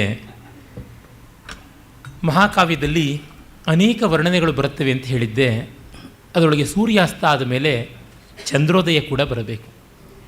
ಪ್ರತಿಯೊಂದು ಪ್ರಕೃತಿಯ ವ್ಯತ್ಯಾಸವನ್ನು ಅಷ್ಟು ಆನಂದದಿಂದ ನಿರೀಕ್ಷೆಯಿಂದ ಕಂಡು ಸಂತೋಷ ಪಡುವ ವರ್ಗ ನಮ್ಮದು. ಪ್ರಪಂಚದಲ್ಲಿ ಇನ್ನು ಯಾವ ಜನಾಂಗವೂ ಇಷ್ಟು ಚೆನ್ನಾಗಿ ದಾಖಲೆ ಮಾಡಿಟ್ಟಿಲ್ಲ. ನಮ್ಮಲ್ಲಿ ಸುಮ್ಮನೆ ಕೀಳರಿಮೆ ಬೆಳೆಸಿದ್ರು. ಆ ಒಂದು ಮಟ್ಟಕ್ಕೆ ಬಂದರೆ BM ಶ್ರೀಕಂಠಯ್ಯನವರೇ ಆ ರೀತಿಯಾದ ಒಂದು ಅನರ್ಥವನ್ನು ಮಾಡಿದ್ರು. ಏನಾಯಿತು, ಮೈಸೂರು ವಿಶ್ವವಿದ್ಯಾಲಯದಲ್ಲಿ ಪ್ರಾಚೀನ ಕವಿಗಳ ಕಾವ್ಯಗಳನ್ನು ಸಂಗ್ರಹ ಮಾಡುವುದು ಅಂತ ಮಾಡಿದ್ರು. TS ವೆಂಕಣ್ಣನವರೇ ಕಾದಂಬರಿ ಸಂಗ್ರಹ ಅಂತ ಮಾಡಿದ್ರು. DL ನರಸಿಂಹಾಚಾರ್ಯರು ಎಲ್ಲ ಸೇರಿಬಿಟ್ಟಿದ್ರು ಪಂಪ ರಾಮಾಯಣದ ಸಂಗ್ರಹ ಅಂತ ಮಾಡಿದ್ರು. AR ಕೃಷ್ಣಾಷ್ಟ್ರಿಗಳು ವೆಂಕಣ್ಣಯ್ಯನವರು ಸೇರಿಬಿಟ್ಟಿದ್ರು ಹರಿಶ್ಚಂದ್ರ ಕಾವ್ಯ ಸಂಗ್ರಹ ಅಂತ ಮಾಡಿದ್ರು. ಎಲ್ ಗುಂಡಪ್ಪನವ್ರದ್ದು ಆದಿಪುರಾಣ ಸಂಗ್ರಹ ಅಂತ ಎಲ್ಲ ಬಂದವು. ಅಲ್ಲಿ ಕಥೆ ಮಾತ್ರ ಇಟ್ಟುಕೊಂಡು ವರ್ಣನೆಗಳನ್ನೆಲ್ಲ ಕತ್ತರಿಸಿಬಿಟ್ರು. ಅದು ಏನೋ BA MA ವಿದ್ಯಾರ್ಥಿಗಳಿಗೆ ಟೆಕ್ಸ್ಟ್ ಬುಕ್ ಆಗೋದಿಕ್ಕೆ ಅಂತ ಮಾಡಿದ್ರು. ಆದರೆ ಅದರಿಂದ ಮಹಾಕವಿಗಳಿಗೆ ತುಂಬ ದೊಡ್ಡ ಅನ್ಯಾಯವಾಯಿತು. ಆ ಮಹಾಕವಿಗಳಿಗೆ ಕಥೆಗಿಂತ ದೊಡ್ಡದಾಗಿದ್ದದ್ದು ವರ್ಣನೆ. ನನಗೆ ಮತ್ತೆ ಮತ್ತೆ ನೆನಪಾಗುವುದು ಕುಂತಕನ ಮಾತೆ, ನಿರಂತರ ರಸೋದ್ಗಾರ ಗರ್ಭ ಸಂದರ್ಭ ನಿರ್ಭರಾ ಗಿರಃ ಕವೀನಾಂ ಸ್ಥಾಸ್ಯಂತಿನ ಕಥಾ ಮಾತ್ರಮಶ್ರಿತಾ. ಕಥೆಯಲ್ಲ ಕವಿಗಳಿಗೆ ಮುಖ್ಯವಾದದ್ದು ಆ ವರ್ಣನಾ ವೈಚಿತ್ರ್ಯ. ಕೆ ಕೃಷ್ಣಮೂರ್ತಿಯವರು ಒಂದು ಕಡೆ ಬಾಣಭಟ್ಟನನ್ನು ಕುರಿತು ಬರೀತಾ ಹೇಳ್ತಾರೆ, ಬಾಣಭಟ್ಟನ ಆ ಕಾದಂಬರಿಯಲ್ಲಿ ಹರ್ಷಚರಿತದಲ್ಲಿ ವರ್ಣನೆಗಳನ್ನೆಲ್ಲ ಕತ್ತರಿಸಿ ಕಥೆಯನ್ನು ಉಳಿಸಿಕೊಂಡ್ರೆ ಕಾಳಿದಾಸನೊಂದಿಗೆ ಸ್ಪರ್ಧಿಸುವ ಮಹಾಕವಿ ಮಾಯವಾಗಿ ಮಕ್ಕಳಿಗೆ ಮಾತ್ರ ಪ್ರಿಯವಾಗಬಲ್ಲ ಅಡಗೂಳಜ್ಜಿಯ ಕಥೆ ಉಳಿಯುತ್ತೆ ಅಂತ. ಎಲ್ಲಿಂದ ಎಲ್ಲಿಗೆ ಬಂದುಬಿಡುತ್ತೆ ನೋಡಿ. ಟೈಟನ್ ಹೋಗ್ಬಿಟ್ಟು ಲಿಲ್ಲಿಪುಟ್ಟ ಆಗಿಬಿಡ್ತಾನೆ. ಆ ದೃಷ್ಟಿಯಿಂದ ವರ್ಣನೆಗಳನ್ನು ನಾವು ಮರೆಯುವಂತೆ ಇಲ್ಲ. ವರ್ಣನೆಯ ಭಾಗಕ್ಕೆ ಸ್ವಲ್ಪವಾದರೂ ಪ್ರಾಶಸ್ತ್ಯ ಕೊಡಬೇಕಿತ್ತು. ಅದು ಯಾಕೆ ಅಂಥ ದೊಡ್ಡವರಿಗೂ ಕೂಡ ಧಿಯೋಪಿ ಪುಂಸಾಂ ಮಲಿನೀ ಭವಂತಿ ಅಂತ ಆ ಪಾಶ್ಚಾತ್ಯ ವಿದ್ಯಾ ಪ್ರಭಾವ ಆ ಥರದ್ದು ಮಾಡ್ತು. ನಮ್ಮವರು ಪಾಂಡಿತ್ಯದ ಪ್ರದರ್ಶನ, ಪೆಡ್ಯಾಂಟಿಕ್ಕು, ಡೈಡಾಕ್ಟಿಕ್ಕು, ದಟ್ಟು, ದಿಸ್ಸು ಅಂತೆಲ್ಲ ಹೇಳಿಕೊಂಡು ಅವರು ನಮ್ಮ ಬಗ್ಗೆನೇ ಕೀಳರಿಮೆ ತಾಳಿದ್ರು. ನಿಜ, ಅಲ್ಲಿಂದ ಹೊಸ ಸತ್ವವನ್ನು ಪಡ್ಕೊಂಡ್ವಿ, ಚೆನ್ನಾಗಾದ್ವಿ. ಆದರೆ ಅಷ್ಟು ಕೀಳರಿಮೆ ಪಡ್ಕೊಳ್ಳುವಂಥದ್ದು ಏನೂ ಇಲ್ಲ, ಇನ್ನು ಹೆಮ್ಮೆ ಪಡುವಂಥದ್ದೇ ಬೇಕಾದಷ್ಟು ಇದೆ ಅಂತ ಗೊತ್ತಾಗುತ್ತದೆ. ಇಲ್ಲಿ ನೋಡಿ, ಆ ಚಂದ್ರೋದಯದ ವರ್ಣನೆ ಅಷ್ಟು ಚೆನ್ನಾಗಿ ಬಂದಿದೆ. ಹನುಮಂತ ದೊಡ್ಡ ಕೆಲಸಕ್ಕೆ ಹೊರಟಿದ್ದಾನೆ, ಮಧ್ಯೆ ಈ ವರ್ಣನೆಯ ಉಸಾಬರಿ ಯಾಕೆ? ವಾಲ್ಮೀಕಿಯೇ ಮಾಡಲಿಲ್ಲ. ರವೀಂದ್ರನಾಥ ಟ್ಯಾಗೋರರು ಆ ಬಗ್ಗೆ ಬರೀತಾ ಹೇಳ್ತಾರೆ, ರಾಮ ವಿರಹದಿಂದ ಒದ್ದಾಡ್ತಾ ಇರುವಾಗ ಸುಮಾರು 2000ಗಳಿಗೂ ಹೆಚ್ಚು ಪದ್ಯಗಳ ಅಂತರದಲ್ಲಿ ರಾಮನ ವಿರಹವನ್ನು ಹಾಗೆಯೇ ಉಳಿಸಿ ಇಡೀ ಸುಂದರಕಾಂಡದ ಒಂದು ದಿನದ ಘಟನೆಯನ್ನು ಬಣ್ಣವಾಗಿ 2000 ಪದ್ಯಗಳಲ್ಲಿ ವರ್ಣನೆ ಮಾಡಿದ್ರು. ಕಾಮಾಗಿ, ಕ್ವೈಟಾಗಿ, ಶಾಂತ ಸ್ಥಿಮಿತ ಸಹೃದಯ ಮನೋಬುದ್ಧಿಯಿಂದ ಕೇಳಬಲ್ಲಂತಹ ತಾಕತ್ತು ನಮ್ಮ ಭಾರತೀಯರಿಗೆ ಮಾತ್ರ ಇದೆ ಅಂತ. ಬಾಣಭಟ್ಟನ ಕಾದಂಬರಿಯಲ್ಲಿ ಹಾಗೇನೆ ಕಥೆ ಮುಂದುವರಿಯೋದೇನೇ ಇಲ್ಲ, ಹೆಜ್ಜೆಜ್ಜೆಗೂ ಒಂದೊಂದು ದೊಡ್ಡ ವರ್ಣನೆಯ ಚಿತ್ರವೇ ಬರುತ್ತೆ. ಯಾಕೆ ಅಂದರೆ ಸ್ವಾರಸ್ಯ ಎಲ್ಲಿದೆ ಅಲ್ಲಿ. ನಾವು ದಿವಸ ನೋಡೋ ಚಂದ್ರನಲ್ಲಿ ಎಷ್ಟು ಸೊಗಸಿದೆಯಾ ಅಂತ ಕಣ್ಣು ಬಿಟ್ಟು ನೋಡಬೇಕು, ಬಾಯಿ ಬಿಟ್ಟು ನೋಡಬೇಕು, ಆ ಥರ ಮಾಡ್ತಾರೆ. ಆಂಜನೇಯನ ಬರವಿಗಂಜಿ ಲಂಕಾರಾತ್ರಿ ವಿಕಂಪಿಸುತ್ತೆ ಬೆಳ್ಪೇರ್ದುದಂ ತೋರ್ಬ ಮಾಳ್ಕೆಯಂ ಶ್ವೇತಮಾದುದು ಮುಖಮಂಡಲಂ ಶೀತಲ ನಿಶೀಥಿನಿಗೆ ನಾಥನಯ ನಾಣಿಗೆಂಬಂತೆ ನಾಥನೈತಃ ನಾಣಿಗೆಂಬಂತೆ. ಆಂಜನೇಯ ಬರ್ತಾನೆ ಅಂತ ಗೊತ್ತಾದ ತಕ್ಷಣವೇ ಲಂಕಾ ನಗರದ ರಾತ್ರಿಗೆ ಅಂಜಿಕೆಯಾಗಿ ಮುಖ ಬಿಳುಪೇರಿ ಬಿಳಿಚಿಕೊಂಡು ಅನೇಮಿಕ ಆಗಿಬಿಡ್ತೇನೋ ಎಂಬಂತೆ ಆ ಲಂಕೆಯ ಮೇಲಣ ಆಗಸದಲ್ಲಿ ಚಂದ್ರೋದಯವಾಗಿ ಅದೆಲ್ಲ ಬೆಳ್ಳಗಾಯಿತು ಅಂತ ವರ್ಣಿಸ್ತಾರೆ. ಇದು ಯಾವ ಅದ್ಭುತವಾದ ಹೇತುತ್ಪ್ರೇಕ್ಷೆ ನೋಡಿ, ಹೇತುತ್ಪ್ರೇಕ್ಷಾ ಅಲಂಕಾರ. ಮತ್ತು ಆ ನಿಶೀಥಿನಿಗೆ ರಾತ್ರಿಗೆ ಗಂಡ ಬರ್ತಾನೆ, ಅಷ್ಟರೊಳಗೆಲ್ಲ ಒಪ್ಪವಾಗಿರಬೇಕು, ಅಡುಗೆ ಸಿದ್ಧವಾಗಿರಬೇಕು, ಕಾಫಿ ಸಿದ್ಧವಾಗಿರಬೇಕು, ತಿಂಡಿ ಸಿದ್ಧವಾಗಿರಬೇಕು. ಆಗಿಲ್ಲ ಅಂತಂದರೆ ಯಾವ ಕಾತರ ಬರುತ್ತೋ ಆ ಒಬ್ಬ ಗೃಹಿಣಿಯಂತೆ ಆ ದಿಗಂಗನೆ ಬೆಳೆಸಿಕೊಂಡಳು ಅಂತ ಮತ್ತೊಮ್ಮೆ ಹೇಳ್ತಾರೆ. ಇಂದ್ರ ದಿಶೆ ಪೂರ್ವ ಅದು ತಾಂ ನಿಶಯ ನೀಲಿಯ ನಯನ ನೈದಿಲೆಯನ್ ಅಲರಿಸಲ್ ತಗುಳಿದುದು ಮುಗಿಲಿನಂಚಿಗೆ ಬೆಳ್ಳಿ ನೀರು. ರಾತ್ರಿಯ ನೀಲಿಯ ನಯನ ನೈದಿಲೆ, ರಾತ್ರಿಯ ನೀಲಿಯ ಕಣ್ಣೆಂಬ ನೈದೆಲೆಯನ್ನು ಅರಳಿಸುವುದಕ್ಕೆ ಚಂದ್ರನ ಕಿರಣ ಸೋಂಕಿತೋ ಇಲ್ಲವೋ ಮುಗಿಲಿನ ಅಂಚಿಗೆ ಬೆಳ್ಳಿ ನೀರು ಬಂದಿದೆ ಅಂತಂತಾರೆ. ಚಂದ್ರ ಕಿರಣಗಳ ಪ್ರಭಾವ, ಶಶಿಯ ಚಳಿರ್ಗದಿರ್ಗಳ ಕುಳಿರ್ಕಾಂತಿ, ಚಳಿಗದಿರ್ಗಳ ಕುಳಿರ್ಕಾಂತಿ, ಅಪ್ಪಟ ಕನ್ನಡ ಶಬ್ದಗಳು. ಕುಳಿರ್ ಅಂದರೆ ತಮಿಳಿನ ಕುಳಿರ್ ಅಂತ ಏನಿದೆ ಅದೇನೇ, ಆದರೆ ಹಳಗನ್ನಡದಲ್ಲೂ ಅದೇ ಶಬ್ದ ಇದೆ. ಕದಿರ್ ಅಂದರೆ ಕಿರಣ, ಚಳಿ, ಕುಳಿರ್, ಚಳಿಗದಿರ್, ಚಳಿಗದಿರ, ಕುಳಿರ್ಗದಿರ ಅಂದರೆ ಚಂದ್ರ ಅಂತಲೇ, ಬೆಂಗದಿರ ಅಂದರೆ ಸೂರ್ಯ, ಬೆಂಗೋಲ ಅಂದರೆ ಸೂರ್ಯ, ಇಂಗೋಲ್ ಇನಿದು ಕದಿರ್, ತುಂಬ ಹಿತವಾದ ಅಮೃತಮಯವಾದ ಕಿರಣ. ಇಂಗದಿರ, ಇಂಗೋಲ, ಬೆಂಗದಿರ, ಬೆಂಗೋಲ, ಎಷ್ಟು ಶಬ್ದಗಳು ಅಚ್ಚಗನ್ನಡದಲ್ಲಿಯೇ ಇವೆ. ಸಂಸ್ಕೃತದ ಶಬ್ದಗಳು ಬೇಕಾದಷ್ಟಿವೆ. ಸುಧಾಸೂತಿ, ಸುಧಾಕರ, ಸುಧಾಕಿರಣ, ಅಮೃತ ಕಿರಣ, ಕಲಧೌತ ಕಿರಣ, ಮತ್ತು ರಜತ ಕಿರಣ, ರಜತ ಮಯೂಖ, ರಜತಿ ಗಭಸ್ತಿ, ಈ ಥರ ಎಷ್ಟು ಬೇಕಾದ್ರೂ ಮಾಡ್ಬೋದು. ಒಂದು 500 ಶಬ್ದ ಚಂದ್ರನಿಗಿರುತ್ತೆ. ಆ ಬಡಪಾಯಿ ಇಂಗ್ಲೀಷ್ ಭಾಷೆನಲ್ಲಿ ಏನಿದೆ, ಈ ಥರದ ಶಬ್ದಗಳು ಯಾವುದು ಹುಟ್ಟಿಸೋಕ್ಕೂ ಆಗೋದಿಲ್ಲ. ಅದು ತೀರ ಬಂಜೆಗೆಟ್ಟೋದಂಥ ಭಾಷೆ. ನಮ್ಮ ಮಾತೃಭಾಷೆಯನ್ನು, ನಮ್ಮ ದೇಶ ಭಾಷೆಯ ಸೊಗಸುಗಳನ್ನು ನಾವು ಕಾಣಬೇಕಾಗಿದೆ. ಇಲ್ಲಿ ಕಿರುತಾರೆಗಳು ಮೈಗೆರೆದಿರುವು, ಪೇರರಿಲ್ಗಳು ಕಳೆಗುಂದಿ ವಿನಯದಿಂ ದೂರ ದೂರಕ್ಕೆ ಸರಿದು ನಿಂದವು ನಿಶಾಕಾಂತ ನಾಗಮನ ಗೌರವಕ್ಕೆ. ಚಂದ್ರ ಬರ್ತಾನೆ ಅಂದರೆ ಗೌರ್ಮೆಂಟ್ನ ಪ್ರಮುಖ ಸ್ಥಾನದಲ್ಲಿರುವ ಒಬ್ಬ ಮಂತ್ರಿಯದೋ ಅಥವಾ ರಾಜ್ಯಪಾಲನದೋ ವಾಹನ ಬರುತ್ತೆ ಅಂದರೆ ನಮ್ಮ ಟ್ರಾಫಿಕ್ ಜಾಮ್ ಇರುವ ಬೆಂಗಳೂರಿನಲ್ಲೇ ಜಾಗ ತಾನಾಗಿ ಆಗುತ್ತಲ್ಲ, ಹಾಗೆ ಚಂದ್ರ ಬರ್ತಾನೆ ಅಂದರೆ ನಕ್ಷತ್ರಗಳು ತಾವೇ ಗೌರವದಿಂದ ಹಿಂದೆ ಸರಿದುವೆಂಬಂತೆ ಮಂಕಾದವು ಅಂತ. ಅಂದರೆ ಪ್ರಕೃತಿಯಲ್ಲಿ ಸಾಮಾನ್ಯವಾಗಿ ಆಗುವುದಕ್ಕೆಲ್ಲ ಕವಿ ಒಂದು ಕಾರಣ ಕೊಡ್ತಾನೆ. ಈ ಕಾರಣ ಫಿಸಿಕ್ಸು, ಕೆಮಿಸ್ಟ್ರಿ, ಜಾಗ್ರಫಿ ಇದೆಲ್ಲ ಕಾರಣ, ಅದು ಕಲಾತ್ಮಕವಾದ ಕಾರಣ. ಇಲ್ಲದ ಕಾರಣವನ್ನು ಕೊಟ್ಟರೆ ಅದು ಇರುವ ಕಾರಣ ಆಗಿಬಿಡುತ್ತೆ. ಕಲೆಯಲ್ಲಿ ಮಾಡುವುದು ಅದೇನೆ. ಕಲೆ ಹುಚ್ಚು ಅನ್ನಿಸುವಂಥ ಹುಚ್ಚಲ್ಲದ್ದನ್ನು ಮಾಡಿ ತೋರಿಸುತ್ತೆ. ಚಂದ್ರ ಬಂದ ಗೌರವದಿಂದ ನಕ್ಷತ್ರಗಳು ಹಿಂದೆ ಸೇರಿದವು ಅಂದರೆ ನಕ್ಷತ್ರಗಳಿಗೆ ಚೈತನ್ಯವಿದೆಯೇ? ಚಂದ್ರ ರಾಜನೇ. ಚಂದ್ರ ಒಂದು ಸಣ್ಣ ಉಪಗ್ರಹ. ನಕ್ಷತ್ರಗಳು ಸೂರ್ಯ ಸ್ಪರ್ಧಿಗಳು. ಅದು ಹೇಗೆ? ಭೌತಶಾಸ್ತ್ರದ ನಿಯಮ ಇಲ್ಲಿ ವರ್ತಿಸೋದಿಲ್ಲ, ಭಾವಶಾಸ್ತ್ರದ ನಿಯಮ ಇಲ್ಲಿ ವರ್ತಿಸುತ್ತೆ. ಆ ರೀತಿಯಲ್ಲಿ ನಡೆಯುವಂಥದ್ದನ್ನು ನಾವು ಕಾಣಬಹುದು. ಮತ್ತು ದೊಡ್ಡದಾಗಿ ನೆರಳು ಮೂಡುತ್ತೆ. ಚಂದ್ರ ಬೆಳಕು ಒಂದು ಸ್ವಲ್ಪ ಬೆಳಕನ್ನು ತಂದ, ಆ ಬೆಳಕಿನಲ್ಲಿ ನೆರಳು ಕೂಡ ಎದ್ದು ಕಾಣಿಸುತ್ತೆ. ನೆರಳು ಬೆಳಕು ಅನ್ಯೋನ್ಯ ಸಹಚರ್ಯದಿಂದ ಇರ್ತವಲ್ಲ, ಆಂಜನೇಯನ ಬೆಳಕು, ಆಂಜನೇಯನ ನೆರಳು ಅದು ಕಂಡಿದೆ. ಭೀಮ ವಿಕ್ರಮಿ, ಭೀಮತನು, ಭೀಮ ಚಿತ್ತದ, ಭೀಮ ಭೂಜ ಸ್ಥಾಣು ಸಮ ವಾನರೋತ್ತಮನ ಭೀಷ್ಮ ದೀರ್ಘತೆಗೆ ಎಷ್ಟು ಭಕಾರಗಳು ಹಾಕಿದ್ದಾನೆ. ಇದೆಲ್ಲ ಸುಂದರವಾದ ಬೆಳ್ದಿಂಗಳು, ಚಳಿಗಾಲದ ಬೆಳ್ದಿಂಗಳು. ಅದರ ಮಧ್ಯೆ ಧಗಾಯಮಾನನಾದ ಆಂಜನೇಯನ ವೀರಸ್ಥೈರ್ಯ ಮೂರ್ತಿ ಯಾವುದಿದೆ ಅದನ್ನು ತೋರಿಸ್ತಾ ಇದ್ದಾರೆ. ಮತ್ತು ಕತ್ತಲು ತನಗಿನ್ನ ಗತಿ ಇಲ್ಲ ಅಂತ ಎಲ್ಲೆಲ್ಲೋ ಅವಿತು ರಕ್ಷಣೆ ಮಾಡ್ಕೊಳ್ಳೋಕೆ ಹೋಗ್ತಿದೆ. ಮರದ ಎಲೆಗಳ ಮಧ್ಯೆ ಅದು ಅವಿತುಕೊಳ್ತಂತೆ. ಆಗ ಎಲೆಗಳ ಮಧ್ಯೆ ಚಂದ್ರಕಿರಣ ತೂರಿ ಬಂದು ಅದು ಒಂದು ರೀತಿ ಜಾಲರಂಧ್ರ ಅಂತೀವಲ್ಲ, ಈ ಕಿಟಕಿಯಂಥ ರಂಧ್ರ ಕಣ್ಣಿರ್ತಕ್ಕಂಥದ್ದೆಲ್ಲ ಆಗುತ್ತಲ್ಲ, ಆ ರೀತಿಯಾದ ಎಫೆಕ್ಟನ್ನು ತಂದಿವೆ ಅಂತ. ಬೆಳ್ದಿಂಗಳಿನಲ್ಲಿ ವಿರಳವಾಗಿರ್ತಕ್ಕಂಥ ಮರದ ಎಲೆಗಳ ನಡುವೆ ತೂರಿ ಬರುವ ಚಂದ್ರಕಿರಣವನ್ನು ಕಾಣಬೇಕು. ಅದು ಶಿಶಿರ ಋತು, ದಟ್ಟವಾದ ಎಲೆಗಳಿಲ್ಲ, ಒಂದಷ್ಟು ಎಲೆಗಳು ಬುದುರಿವೆ, ಅದು ಶಿಶಿರಾರಂಭ. ಹೀಗಾಗಿ ಆ ಶಿಶಿರಾರಂಭದಲ್ಲಿ ಎಲೆಗಳ ಮಧ್ಯೆ ಒಂದಿಷ್ಟು ಬೆಳಕು ತೂರಿ ಬರೋದು, ಒಂದಷ್ಟು ಬೆಳಕು ಎಲೆಗಳಿಂದ ಪ್ರತಿರುದ್ಧವಾಗಿರುವಂಥದ್ದು. ಇದನ್ನು ಕಂಡಾಗ ನಮಗೆ ಗೊತ್ತಾಗುತ್ತೆ ಅದರ ಅಬ್ಸರ್ವೇಷನ್ ಎಷ್ಟು ಚೆನ್ನಾಗಿದೆ ಅಂತ. ಮತ್ತು ಕುವೆಂಪು ಅವರು ಇಲ್ಲಿ ಶಿಶಿರ ಋತು ಅಂತ ವರ್ಣನೆ ಮಾಡಿದವರು ಮುಂದೆ ಎಲ್ಲೋ ಒಂದು ಕಡೆ ಬರುತ್ತೆ, ಅಶೋಕವನವನ್ನು ಹೊಕ್ಕಾಗ ಶಿಶಿರದ ಮುಂಜಾನೆ, ಆಗಲೂ ಅದೇ ಋತು ಅಂತ ಮಾಡ್ತಾರೆ. ಯಾಕೆಂದರೆ ಒಂದು 20 ಪುಟ ಆದಮೇಲೆ ಬರುತ್ತೆ, ಅಷ್ಟೊತ್ತಿಗೆ ವಸಂತ ಋತು ಬಂದುಬಿಡೋದಿಲ್ಲ. ಯಾಕೆಂದರೆ ಇದೆಲ್ಲ ನಡೆಯುವುದು ಒಂದು ದಿವಸದ ಕಥೆ. ಆ ಒಂದು ಸಾಮರಸ್ಯವನ್ನು, ಆ ಒಂದು ಔಚಿತ್ಯವನ್ನು ತುಂಬ ಚೆನ್ನಾಗಿ ಕಾಪಾಡಿಕೊಳ್ತಾರೆ. ತಿಮಿರದ ತೆರೆಯನ್ನೆತ್ತುತ್ತೆ, ತಿಮಿರದ ತೆರೆಯನ್ನು ಅಲುಗಿಸಿ ಕತ್ತಲಿನ ತೆರೆಯನ್ನು ತಳ್ಳಿ ಮೈದೋರಿದನು ಶೈಲ ಕಾನನ ಶಿರಶ್ಚುಂಬಿ ಪಾದರಸ ಬಿಂಬಿ. ಚಂದ್ರಬಿಂಬ ಉದಯಿಸಿದೆ. ಆ ಚಂದ್ರನ ಕಿರಣಕ್ಕೆ ನಲಿದು ನರ್ತಿಸಿ ಚಂಚಲಿಸಿದವು ತರಂಗ ತತಿ. ಸಮುದ್ರದ ಅಲೆಗಳೆಲ್ಲ ಕುಣಿದಾಡ್ತಾ ಇವೆ ಅಂತ ಚಂದ್ರೋದಯವನ್ನು ಆ ಸಮುದ್ರ ತೀರಕ್ಕೆ ಅನ್ವಯಿಸಿ ಮಾಡ್ತಾರೆ. ಇಲ್ಲಿ ಚಂದ್ರೋದಯ ಆಯಿತು ಅಂದರೆ ಇನ್ನೆಲ್ಲೋ ಅಂಟಾರ್ಟಿಕಾದಲ್ಲಿ ವರ್ಣಿಸಿದ್ರೆ ಎಂಥದ್ದು ಬಂತು ಸಾಮರಸ್ಯ. ಹರಿಹರ ಹಾಗೆ ಮಾಡಿಬಿಡ್ತಾನೆ. ಪಾರ್ವತಿಯ ತಪಸ್ಸು ಎಲ್ಲಿಯೋ ನಡೀತಾ ಇದ್ದರೆ ಅವನು ಊರು ಕೇರಿಯಲ್ಲೆಲ್ಲ ಯಾವ್ಯಾವ ಋತುಗಳು ಬಂದರೆ ಹೇಗೆ ಆಡ್ತಾರೆ ಅನ್ನೋದನ್ನು ತೊಗೊಂಡ್ಬಿಡ್ತಾನೆ. ಅದು ಔಟ್ ಆಫ್ ವೇ. ಹಾಗಲ್ಲದೆ ಪ್ರಬಂಧಕ್ಕೆ ಬರಬೇಕು, ವಸ್ತುವಿಗೆ ಬರಬೇಕು, ಆ ಸಮಕ್ಕೆ ಬಂದು ಮುಟ್ಟಬೇಕು, ಪಲ್ಲವಿಗೆ ಮತ್ತೆ ಬಂದು ಹಾಡು ನಿಲ್ಲಬೇಕಲ್ಲ, ಆ ತರಹ ಮಾಡ್ತಾನೆ. ಮುಂದೆ ಅವನು ಆ ಲಂಕೆಯ ಪಟ್ಟಣದ ಕಡೆಗೆ ಒಮ್ಮೆ ಒಂದು ನೋಟ ಹಾಯಿಸ್ತಾನೆ.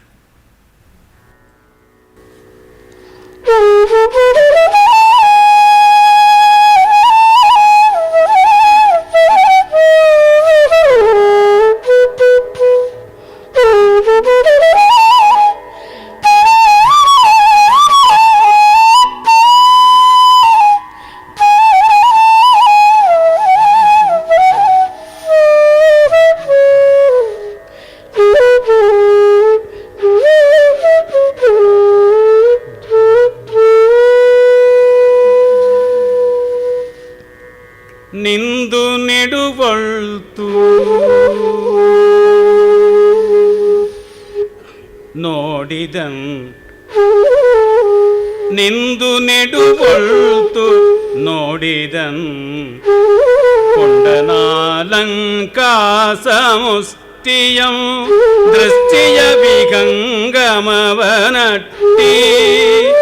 ನಿಂದು ನೆಡುವಳ್ತು ನೋಡಿದನ್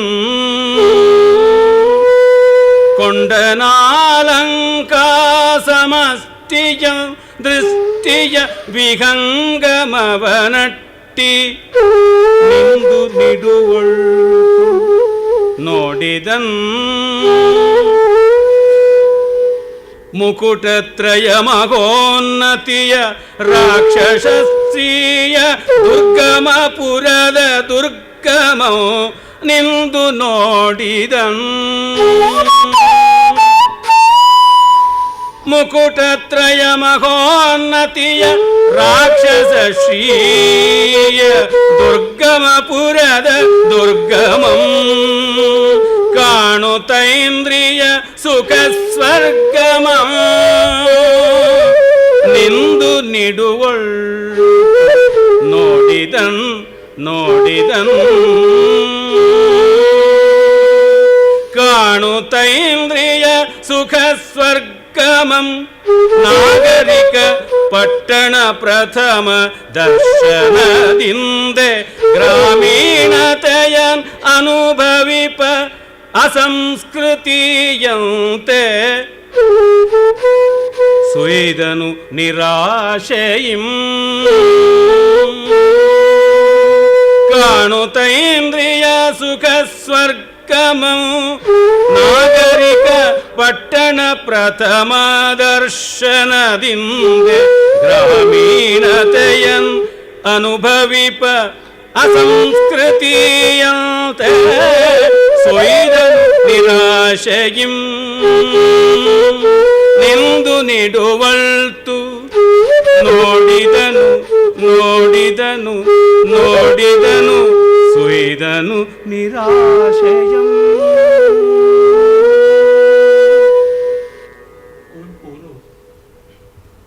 ಕುವೆಂಪು ಅವರು ಪಂಕ್ತಿಯಲ್ಲಿ ಕೂಡ ಒಂದು ಹೊಸ ಸ್ವಾರಸ್ಯವನ್ನ ಸೊಬಗನ್ನ ತೋರುವುದಕ್ಕೆ ಮತ್ತೆ ಮತ್ತೆ ತಮ್ಮ ಲೇಖನಿಯ ಸತ್ವವನ್ನು ಬೆಳೆಸ್ಕೊಳ್ತಾರೆ. ಪ್ರತಿಯೊಂದು ಹಂತದಲ್ಲಿಯೂ ಸ್ವಾರಸ್ಯ ತರೋದಕ್ಕೆ ನೋಡ್ತಾರೆ. ನೋಡಿ, ಹನುಮಂತ ಸುಮ್ಮನೆ ಲಂಕೆಯನ್ನು ನೋಡ್ತಾನೆ ಅಂತ, ನಿಂದು ನಿಡುವಳ್ತು ನೋಡಿದನು, ಒಂದು ಸ್ವಲ್ಪ ಹೊತ್ತು ನೋಡ್ತಾನೆ. ಅದು ನೋಡಿದ್ದು ಹೇಗೆ ನೋಡಿದನಂದರೆ ಪೇಪರ್ ಸ್ಟೇಟ್ಮೆಂಟು, ನ್ಯೂಸ್ ಪೇಪರ್ದು. ಕೊಂಡನಾ ಲಂಕಾ ಸಮಷ್ಟಿಯಂ ದೃಷ್ಟಿಯ ವಿಹಂಗಮವ ನಟ್ಟಿ ಅಂತಾರೆ. ದೃಷ್ಟಿ ಅನ್ನುವ ಪಕ್ಷಿಯನ್ನು ದೂರಕ್ಕೆ ಕಳುಹಿಸಿ ಲಂಕಾ ಸಮಷ್ಟಿಯನ್ನು ಅವನು ತನ್ನ ತೆಕ್ಕೆಯೊಳಗೆ ಬರಮಾಡಿಕೊಂಡ ಅಂತ. ಅಂದರೆ ಕಣ್ಣೆಂಬ ದೃಷ್ಟಿಯೆಂಬ ಪಕ್ಷಿಯನ್ನು ಹಾರುವುದಕ್ಕೆ ಬಿಟ್ಟು ಇಡೀ ಲಂಕೆಯ ಒಂದು ಬರ್ಡ್ಸ್ ಐ ವ್ಯೂ ಅಂತಾರಲ್ಲ, ವಿಹಂಗಮ ವೀಕ್ಷಣೆ, ಪಕ್ಷಿ ನೋಟವನ್ನು ಅವನು ಮಾಡ್ಕೋತಾನೆ ಅಂತ ಇಲ್ಲಿ ಕಾವ್ಯ ಬಂತು. ಸಾಮಾನ್ಯವಾಗಿ ನೋಟವನ್ನು ಪಕ್ಷಿಗೆ ಹೋಲಿಸೋದಿಲ್ಲ, ಕಣ್ಣನ್ನು ಬಹಳ ವಿರಳವಾಗಿ ಪಕ್ಷಿಗೆ ಹೋಲಿಸ್ತಾರೆ. ಖಂಜನ ಪಕ್ಷಿ ಅಂತ ಒಂದು ಪಕ್ಷಿ ಇದೆ, ಆ ಪಕ್ಷಿಯಂತೆ ಕಣ್ಣಿರುತ್ತೆ, ಕಣ್ಣಿನ ಆಕಾರ ಇರುತ್ತೆ ಅಂತ. ಯುಷ್ಮತ್ಕೃತೆ ಖಂಜನ ಮಂಜುಲಾಕ್ಷಿ ಶಿರೋ ಮದೀಯಂ ಯದಿ ಯಾತಿ ಯಾತು ನೀತಾನಿ ನಾಶಂ ಜನಕಾತ್ಮಜಾಯೈ ದಶಾನನೇನಾಪಿ ದಶಾನನಾನಿ ಅಂತ ಒಂದು ಚಮತ್ಕಾರ ಪದ್ಯ. ನಿನಗಾಗಿ ನಂದೊಂದು ತಲೆ ಹೋಗೋದಿದ್ರೆ ಹೋಗಲಿ ಬಿಡೆ, ಆ ಸೀತೆಗೋಸ್ಕರ ರಾವಣ 10 ತಲೆ ಕಳ್ಕೊಂಡ, ಇದು ಏನು ಮಹಾ ಅಂತ ಯಾವನೋ ಒಬ್ಬ ಉನ್ಮತ್ತ ಪ್ರೇಮಿ ಹೇಳಿದನಂತೆ. ಅವಳ ಸೌಂದರ್ಯ ಕಣ್ಣಲ್ಲಿತ್ತು. ಆ ಕಣ್ಣು ಹೇಗಿತ್ತು ಅಂತಂದರೆ ಇನ್ನೇನು ಹಾರುವುದಕ್ಕೆ ರೆಕ್ಕೆಗಳನ್ನು ಅಣಿ ಮಾಡಿಕೊಳ್ತಾ ಇರ್ತಕ್ಕಂಥ ಖಂಜನ ಪಕ್ಷಿಯ ಹಾಗಿತ್ತು ಅಂತ. ವೆಂಕಟಪ್ಪ ಆರ್ಟ್ ಗ್ಯಾಲರಿಗೆ ಹೋದವರಿಗೆ ಅಲ್ಲಿ ಅವರ ಕೆಲವರು ಸ್ಕೆಚಿಂಗ್ಸ್ ಮಾಡಿದ್ದಾರೆ ವೆಂಕಟಪ್ಪನವರು. ಅದರೊಳಗೆ ಕಣ್ಣು ಖಂಜನ ಪಕ್ಷಿಯಂತೆ ಇದ್ದರೆ ಹೇಗೆ ಅನ್ನುವ ಚಿತ್ರವನ್ನು ಮಾಡಿದ್ದಾರೆ. ಅದನ್ನು ನೋಡಿದರೆ ಗೊತ್ತಾಗುತ್ತೆ. ಈ ಒಂದು ಕಣ್ಣಿನ ಪಕ್ಷಿ ಸೌಂದರ್ಯ ಇದೆಯಲ್ಲ, ಆ ಸೌಂದರ್ಯವನ್ನು ಗಮನದಲ್ಲಿಟ್ಟುಕೊಂಡು ಕವಿ ಆ ಕಣ್ಣೆಂಬ ಪಕ್ಷಿಯನ್ನೇ ಹಾರುವುದಕ್ಕೆ ಬಿಟ್ಟು ತ್ರಿಕೂಟಾಚಲದ ಮೇಲೆ 3 ಶಿಖರಗಳು ಇರುವ ಪರ್ವತ, ಅದರ ಮೇಲೆ ಹಬ್ಬಿಕೊಂಡಂಥ ಲಂಕಾ ಪಟ್ಟಣ, ಸಮುದ್ರ ದಡದ ಊರನ್ನು ಪಟ್ಟಣ ಅಂತ ಕರೀತಾರೆ, ಅದೆಲ್ಲ ಓಡಾಡಿ ಬರುವಂತೆ ಮಾಡಿದ ಅಂತನ್ನುವಲ್ಲಿ ಕಾವ್ಯ ಇದೆ. ಆ ರಾಕ್ಷಸರ ಪುರದ ದುರ್ಗವನ್ನು ಕಂಡು ಸುಖದ ಸ್ವರ್ಗ, ಇಂದ್ರಿಯ ಸುಖದ ಸ್ವರ್ಗ ಅಂತ ಗೊತ್ತಾಯಿತು. ನಾಗರಿಕ ಪಟ್ಟಣದ ಪ್ರಥಮ ದರ್ಶನದಿಂದೇ ಗ್ರಾಮೀಣತೆಯ ಅನುಭವಿಪ ಅಸಂಸ್ಕೃತಿಯಂತೆ ಸುಯ್ದನು ನಿರಾಶಿ. ಬಹಳ ಸೊಫೆಸ್ಟಿಕೇಟೆಡ್ ಆದ ನಾಗರಿಕತೆ, ಅದನ್ನು ಕಂಡು ಒಬ್ಬ ಮುಗ್ಧನಾದ ಹಳ್ಳಿಗನಿಗೆ ಆಗುವ ಮುಜುಗರ ಆಯಿತು ಅಂತ. ಅಭ್ಯಕ್ತ ಸ್ನಾತಮಿವ ಅಂತ ಶಾಕುಂತಲದಲ್ಲಿ ಹೇಳ್ತಾನಲ್ಲ ಶಾರ್ಂಗರವ, ಸ್ನಾನ ಮಾಡಿದವನು ಇನ್ನು ಎಣ್ಣೆ ಹಚ್ಚಿಕೊಂಡು ಸ್ನಾನಕ್ಕೆ ಹೊರಡೋಕ್ಕೆ ತಯಾರಿಯಲ್ಲಿರುವ ಒಬ್ಬನನ್ನು ನೋಡಿ ಎಷ್ಟು ಮುಜುಗರ ಪಟ್ಟುಕೊಳ್ತಾನೋ, ಉರಿಬಿದ್ದಂಥ ಮನೆಯನ್ನು ಕಂಡು ಆ ಉದ್ವಿಗ್ನತೆಯನ್ನು ಕಂಡು ಮತ್ತೊಬ್ಬನಿಗೆ ಯಾವ ಒಂದು ಭಾವ ವಿಕಾರ ಉಂಟಾಗುತ್ತೋ ಆ ರೀತಿ ಈ ನಗರದ್ದು ಅಂತ. ನಮಗೆ ಎಷ್ಟೋ ಬಾರಿ ತುಂಬ ಶ್ರೀಮಂತಿಕೆಯು ಅಂತ ಅನ್ನಿಸ್ಬೋದು, ಆದರೆ ಅಲ್ಲಿ ಸಾಂಸ್ಕೃತಿಕವಾಗಿ ತೋರೋದಿಲ್ಲ, ಭಾವನಾತ್ಮಕವಾಗಿ ತೋರೋಲ್ಲ, ಬೇಡ ಅಂತ ಅನ್ನಿಸ್ಬಿಡುತ್ತೆ. ಅದು ಇಲ್ಲಿ ಅಲ್ಲಿ ಅಂತ ಹೇಗೆ ಅಂತ ಹೇಳೋಕ್ಕಾಗೋದಿಲ್ಲ. ಉದಾಹರಣೆಗೆ ನನಗೆ ಇಸ್ಕಾನಿನ ದೇವಸ್ಥಾನಕ್ಕೆ ಹೋದಾಗ ನನಗದು ದೇವಸ್ಥಾನ ಅನ್ನೋದಕ್ಕಿಂತ ಒಂದು ಮಾಲ್, ಗರುಡ ಮಾಲ್ ಥರದ್ದು ಅಂತ ಅನ್ನಿಸ್ತು. ನಮ್ಮ ಮಲ್ಲೇಶ್ವರದ ವೇಣುಗೋಪಾಲ ಸ್ವಾಮಿ ದೇವಸ್ಥಾನವೋ ಅಥವಾ ಇಲ್ಲೇ ಇರತಕ್ಕಂಥ ಗವಿಗಂಗಾಧರೇಶ್ವರ ದೇವಸ್ಥಾನವೋ ಇನ್ಯಾವುದೋ ಸಣ್ಣ ಪುಟ್ಟ ಹಳೆಯ ದೇವಸ್ಥಾನಗಳಲ್ಲಿ ಕಂಡು ಬಂದ ಭಕ್ತಿಯಲ್ಲಿ ಕಂಡು ಬರಲಿಲ್ಲ. ಅಲ್ಲಿ ಎಲ್ಲ ಅಚ್ಚುಕಟ್ಟಿದೆ, ಓರಣ ಇದೆ, ಒಪ್ಪ ಇದೆ, ಎಲ್ಲವೂ ಇದೆ. ಆದರೆ ಅದು ಯಾವುದೋ ಒಂದು ಆತ್ಮ ಕಳ್ಕೊಂಡಂತೆ ಕಾಣಿಸ್ತಾ ಇತ್ತು. ಆ ದೇವರು ನೋಡಿದ್ರೆ ಸಂತೆ ಒಳಗೆ ನಿಂತಿದ್ದಾನ ಅನ್ನುವಂತೆ ಕಾಣಿಸ್ತಾ ಇತ್ತು. ಪಾಪ ಆ ದೇವರ ಬಗ್ಗೆನೇ ದೈನ್ಯ ಕಾರುಣ್ಯ ನಮ್ಮಲ್ಲಿ ಆವಹಿಸುತ್ತೆ. ಅದು ಹೇಗೆ ಅಂತ ಗೊತ್ತಿಲ್ಲ. ಆದರೆ ಆ ಬೆಂಗಳೂರಿನ ಬಹಳ ದೊಡ್ಡ ಸೈಟ್ ಸೀಯಿಂಗ್ ಪ್ಲೇಸ್ ಅಂತಾಗಿದೆ, ಎಲ್ಲರೂ ಹೋಗ್ತಾರೆ. ನಮ್ಮ ವಿಜಯ ಕರ್ನಾಟಕಕ್ಕಂತೂ ಅದು ಬಿಟ್ಟರೆ ಇನ್ನು ದೇವಸ್ಥಾನವೇ ಇಲ್ಲ ಬೆಂಗಳೂರಲ್ಲಿ ಅಂತ. ಕೆಮ್ಮಿದ್ರೆ ಸೀನಿದ್ರೆ ಏನು ಮಾಡಿದ್ರು, ಏನು ಕುಕ್ಕಿದ್ರೆ ಸಾಕು ಇಸ್ಕಾನಲ್ಲಿ ಆಗಿದ್ದೇನು ಅಂತ. ಅದು ಬಿಟ್ಟು ಇನ್ನೆಲ್ಲೂ ಏನೂ ನಡೀತಾ ಇಲ್ವ ದೇವಸ್ಥಾನಗಳಲ್ಲಿ? ಬಹಳ ಬೇಸರವಾಗುತ್ತೆ. ಯಾಕೆಂದರೆ ಅದು ಅನಾತ್ಮ ಸೌಂದರ್ಯ, ಅದು ಆತ್ಮ ಸೌಂದರ್ಯ ಅಲ್ಲಿ ಕಾಣಿಸ್ತಲೇ ಇಲ್ಲ ನನಗೆ. ಯಾವ ರೀತಿಯಾಗಿ ಇಸ್ಕಾನ್ ಫಾರಿನ್ ಬ್ರ್ಯಾಂಡ್ ಒಂದು ಮತ ಪ್ರಚಾರವೋ ಅದೇ ರೀತಿ ಆ ದೇವರು ಕೂಡ ಹಾಗೆ ಆಗಿಬಿಟ್ಟಿದ್ದಾನೆ. ಒಂದು ಆರತಿ ಮತ್ತೊಂದರೊಳಗೆ ಅಯತ್ನ ಸೌಂದರ್ಯ ಇಲ್ಲ. ಬಹಳ ಲೆಕ್ಕಾಚಾರ ಹಾಕಿದ ಗೆರೆಗೀಚಿದ ಸೌಂದರ್ಯವಾದರೆ ಅದು ಡ್ರಿಲ್ ತರಹ ಇರುತ್ತೆ, ನೃತ್ಯದಂತೆ ತೋರುವುದಿಲ್ಲ. ಒಂದು ರಮಣೀಯವಾದ ಅಸ್ತವ್ಯಸ್ತತೆ ಕಲೆಗೆ ಬಹಳ ಮುಖ್ಯವಾಗಿ ಬೇಕಾದದ್ದು. ಅದು ಸಾಹಜಿಕವಾದ ಒಂದು ಅಸ್ತವ್ಯಸ್ತತೆ ಬೇಕು, ಅದು ಇಲ್ಲ. ಇವನು ಈ ಲಂಕೆಯ ಅಚ್ಚುಕಟ್ಟುತನವನ್ನು ಕಂಡು ಹೀಗೆ ಭಾವಿಸ್ತಾ ಇದ್ದಾನೆ. ಇದೇನು ಅಂತ ಒಂದು ರೀತಿ ನಿರಾಶೆ. ಅವನು ಕಿಷ್ಕಿಂಧೆಯಿಂದ ಬಂದವನು. ಕಿಷ್ಕಿಂಧೆ ದೊಡ್ಡ ಊರೇನಲ್ಲ, ಅತಿ ಶ್ರೇಷ್ಠವಾದಂಥ ನಾಗರಿಕತೆ ಏನಲ್ಲ. ಆದರೆ ಹನುಮಂತನಿಗೆ ಸಂಸ್ಕೃತಿ ಎನ್ನುವುದೇನು ಅಂತ ಗೊತ್ತು. ದೊಡ್ಡ ವಿದ್ವಾಂಸರಾದ ಎಸ್ ಶ್ರೀಕಂಠಶಾಸ್ತ್ರಿಗಳು ಹೇಳ್ತಾರೆ, ಭಾರತೀಯತೆಯನ್ನು ಮಿಕ್ಕ ಜಗತ್ತನ್ನು ವ್ಯತ್ಯಾಸ ಮಾಡಿ ತೋರಿಸುವುದಕ್ಕಿರುವುದು ಇದೆ. ಭಾರತೀಯ ಸಂಸ್ಕೃತಿ ಪ್ರಧಾನವಾಗಿ ಅಧ್ಯಾತ್ಮದ ನೆಲೆಯನ್ನು ಉಳ್ಳಂಥದ್ದು, ಮಿಕ್ಕವು ಹಾಗಲ್ಲ ಅಂತ. ಅದು ಬರಿಯ ನಮ್ಮ ಹೆಮ್ಮೆಯಿಂದ ಮಾತ್ರ ಹೇಳುವಂಥದ್ದಲ್ಲ, ಎಲ್ಲಿ ನೋಡಿದರೂ ಕೂಡ ಕಾಣುವಂಥದ್ದು. ನಾವು ಇದನ್ನು ಅರ್ಥ ಮಾಡಿಕೊಳ್ಬೇಕು ಅಂದರೆ ಬೇರೆ ದೇಶಕ್ಕೆ ಹೋಗಬೇಕು, ಆಗ ಗೊತ್ತಾಗುತ್ತೆ. ಅದನ್ನು ಅನುಭವಿಸಿದ ಕಾರಣ ನಾನು ಹೇಳ್ತೀನಿ, ಏನಿದ್ದರೂ ಅದು ಎಂಥದ್ದು ಇಲ್ಲ ಇಲ್ಲ ಇಲ್ಲ ಅಂತ ಅನ್ನಿಸ್ತಾ ಇರುತ್ತೆ. ಈ ಭಾವನೆ ಹನುಮಂತನಿಗೆ ಬಂದಿದೆ. ಲಂಕೆ ಎಲ್ಲ ಕಾಲದ ವಾಸ್ತವಿಕ ಸೌಂದರ್ಯ, ಮೆಟೀರಿಯಲಿಸ್ಟಿಕ್ ಸೌಂದರ್ಯದ ಸಂಪನ್ನತೆಯ ಮಹಾಪ್ರತೀಕ. ಆದರೆ ಅದು ಎಷ್ಟಿದ್ದರೂ ಏನು ಪ್ರಯೋಜನ? ಅಲ್ಲಿ ಹೋಮ ಇತ್ತು, ಧೂಮ ಇತ್ತು, ದೇವಸ್ಥಾನ ಇತ್ತು. ಹನುಮಂತ ಒಂದು ದೇವಸ್ಥಾನದ ಕಂಬವನ್ನೇ ಕಿತ್ತುಕೊಂಡು, ಚೈತ್ಯ ಪ್ರಾಸಾದದ ಕಂಬವನ್ನೇ ಕಿತ್ತುಕೊಂಡು, ಅಗಳಿಯನ್ನೇ ಕಿತ್ತುಕೊಂಡು ಹೊಡೆದ ಬಡದ ಅಂತಲೇ ವಾಲ್ಮೀಕಿಗಳು ವರ್ಣಿಸಿದ್ದಾರೆ. ಅದು ಇದ್ದರೂ ಕೂಡ ಚೈತನ್ಯ ಆತ್ಮ ಇಲ್ಲದೇ ಇದ್ದರೆ ಏನು ಪ್ರಯೋಜನ? ಹಾಗಾಗಿ ಅವು ಸ್ಮಶಾನ ಪ್ರತೀಕವಾಗಿ ತೋರುವಂಥದ್ದು. ಆ ಹನುಮಂತನ ಒಂದು ಭರ್ತ್ಸನೆಯ ಪ್ರತಿಕ್ರಿಯೆಯನ್ನು ನೋಡಬಹುದು.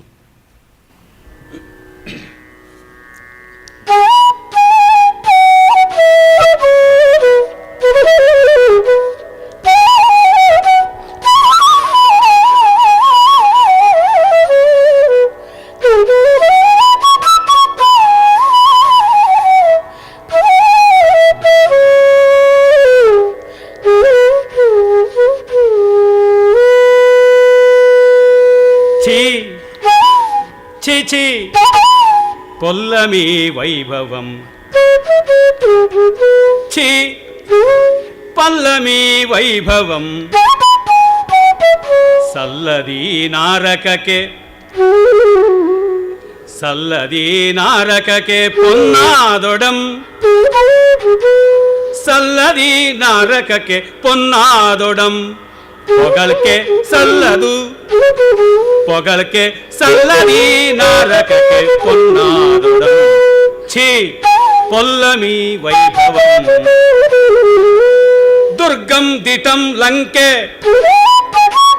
దుర్గం దిటం లంకే మున్నం ಇನ್ನಲ್ತು ದುರ್ಗಂ ದಿಟಂ ಲಂಕೆ ಮುನ್ನಂ ಇನ್ನಲ್ತು ಯಮಗೆ ಇನ್ನಲ್ತು ಸೋಲ್ತೊಡಂ ಗೆಲ್ದೊಡಂ ಸ್ವರ್ಗಂ ದಿಟಂ ಲಂಕೆ ಸೋಲ್ತೊಡಂ ಗೆಲ್ತೊಡಂ ಸ್ವರ್ಗಂ ದಿಟಂ ಲಂಕೆ ಯಮಗೆ ಪೂಜ್ಯ ಸೀತಾದೇವಿ ತಾನಿರ್ಪಳನ್ನೆಗಂ ಪೂಜ್ಯ ಸೀತಾದೇವಿ ತಾನಿರ್ಪಳನ್ನೆಗಂ ಸ್ವರ್ಗಮೇ ದಿಟಂ ಲಂಕೆ ಸ್ವರ್ಗಮೇ ದಿಟಂ ಲಂಕೆ ದಾನವರ ದುರ್ಗವೋ ದೇವತಾ ಸ್ವರ್ಗವೋ ದಾನವರ ದುರ್ಗವೋ ದೇವತಾ ಸ್ವರ್ಗವೋ ಏನಾನುಮಕ್ಕೆ ದಾನವರ ದುರ್ಗವೋ ದೇವತಾ ಸ್ವರ್ಗವೋ ಏನಾನುಮಕ್ಕೆ ಪೊಕ್ಕು ನೋಳ್ಪೆಂ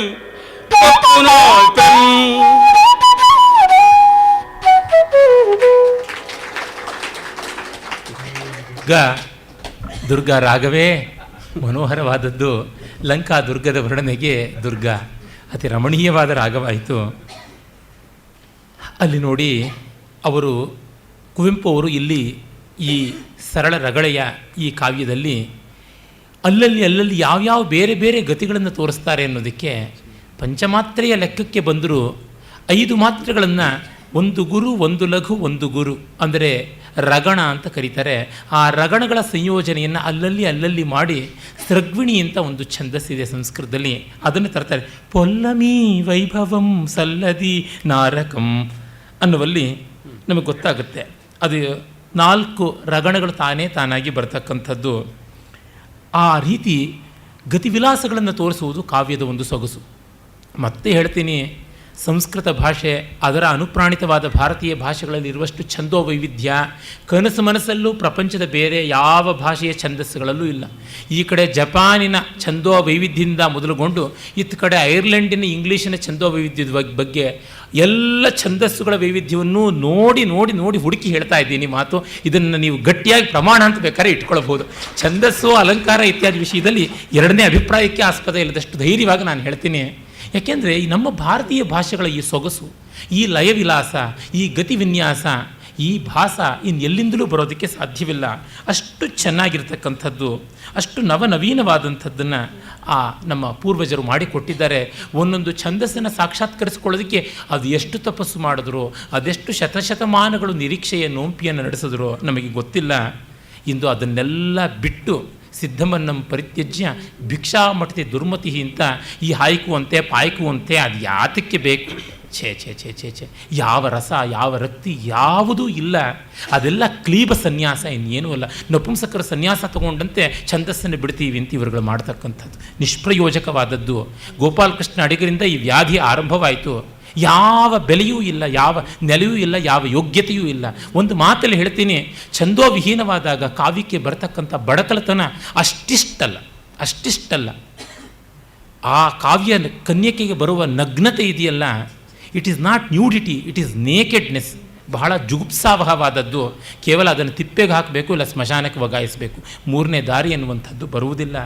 ಇದನ್ನು ಅರ್ಥ ಮಾಡಿಕೊಳ್ಳದೆ ಹೋಗೋದಕ್ಕೆ ನಮ್ಮ ಕವಿಮನ್ಯರು, ಕವಿಬ್ರುವರು ಇದ್ದಾರಲ್ಲ, ಸೋ ಕಾಲ್ಡ್ ಪೊಯಿಟ್ಸ್, ಇವರ ಒಂದು ಅಶಿಕ್ಷಣವೇ ಕಾರಣ, ಅಶಕ್ತಿಯೇ ಕಾರಣ, ಅದನ್ನು ಮರೆಸುವ ಧೂರ್ತತೆ, ಸೋಗಲಾಡಿತನವೇ ಕಾರಣವಾಗಿದೆ. ಇಲ್ಲಿ ನೋಡಿ ಎಷ್ಟು ಲಯವಿಲಾಸ, ಎಷ್ಟು ಗತಿವಿನ್ಯಾಸ, ಏನೆಲ್ಲ ಬರುತ್ತೆ. ಪೊನ್ನಾದಡುಂ ಪೊಗಳ್ಕೆ ಸಲ್ಲದಿ ನಾರಕಕ್ಕೆ ಪೊಲ್ಲಮೈ ವೈಭವಂ.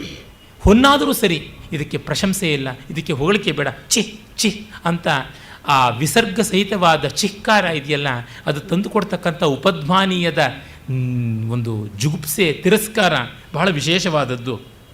ಹಳಗನ್ನಡದಲ್ಲಿ ಚೀಕಾರವನ್ನು ವಿಸರ್ಗ ಸಮೇತ ಮಾಡಬೇಕು ಅಂತ ಕೇಶರಾಜಾದಿಗಳು ನಿಯಮ. ಕುವೆಂಪು ಅದನ್ನೆಲ್ಲ ಬಲ್ಲವರು. ಅವರೇ ಒಂದು ಕಡೆ ಹೇಳ್ತಾರೆ, ನಾನು ಹಳಗನ್ನಡ ಇತ್ಯಾದಿಗಳನ್ನು ಅಭ್ಯಾಸ ಮಾಡದೇ ಇದ್ದರೆ ಕವಿತೆ ಬರೀತಾ ಇರಲಿಲ್ಲ ಅಂತೇನಲ್ಲ, ಆದರೆ ರಾಮಾಯಣ ದರ್ಶನದಂಥ ಕಾವ್ಯಕ್ಕೆ ಬೇಕಾಗಿರುವ ಸತ್ವ ಬರ್ತಿರಲಿಲ್ಲ. AR ಕೃಷ್ಣಶಾಸ್ತ್ರಿಗಳು ಕನ್ನಡ MA ನೀನು ಓದಬೇಕಪ್ಪ ಅಂತ ಬಲವಂತದಿಂದ ಓದಿಸಿದ್ರಿಂದ ನನಗಿದು ಬಂತು.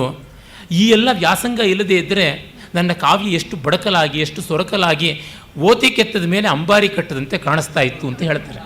ಅದು ಬಹಳ ಸತ್ಯ ಅಂತ ಅನಿಸುತ್ತೆ. ಆನೆಯ ಮೇಲೆ ಕಟ್ಟಬೇಕು ಅಂಬಾರಿ, ಹಂದಿಯ ಮೇಲೆ, ಕುರಿಯ ಮೇಲೆ, ಮೇಕೆಯ ಮೇಲೆ, ಇದರ ಮೇಲೆಲ್ಲ ಕಟ್ಟುವಂಥದ್ದೇ. ಆ ರೀತಿ ಆಗುತ್ತೆ.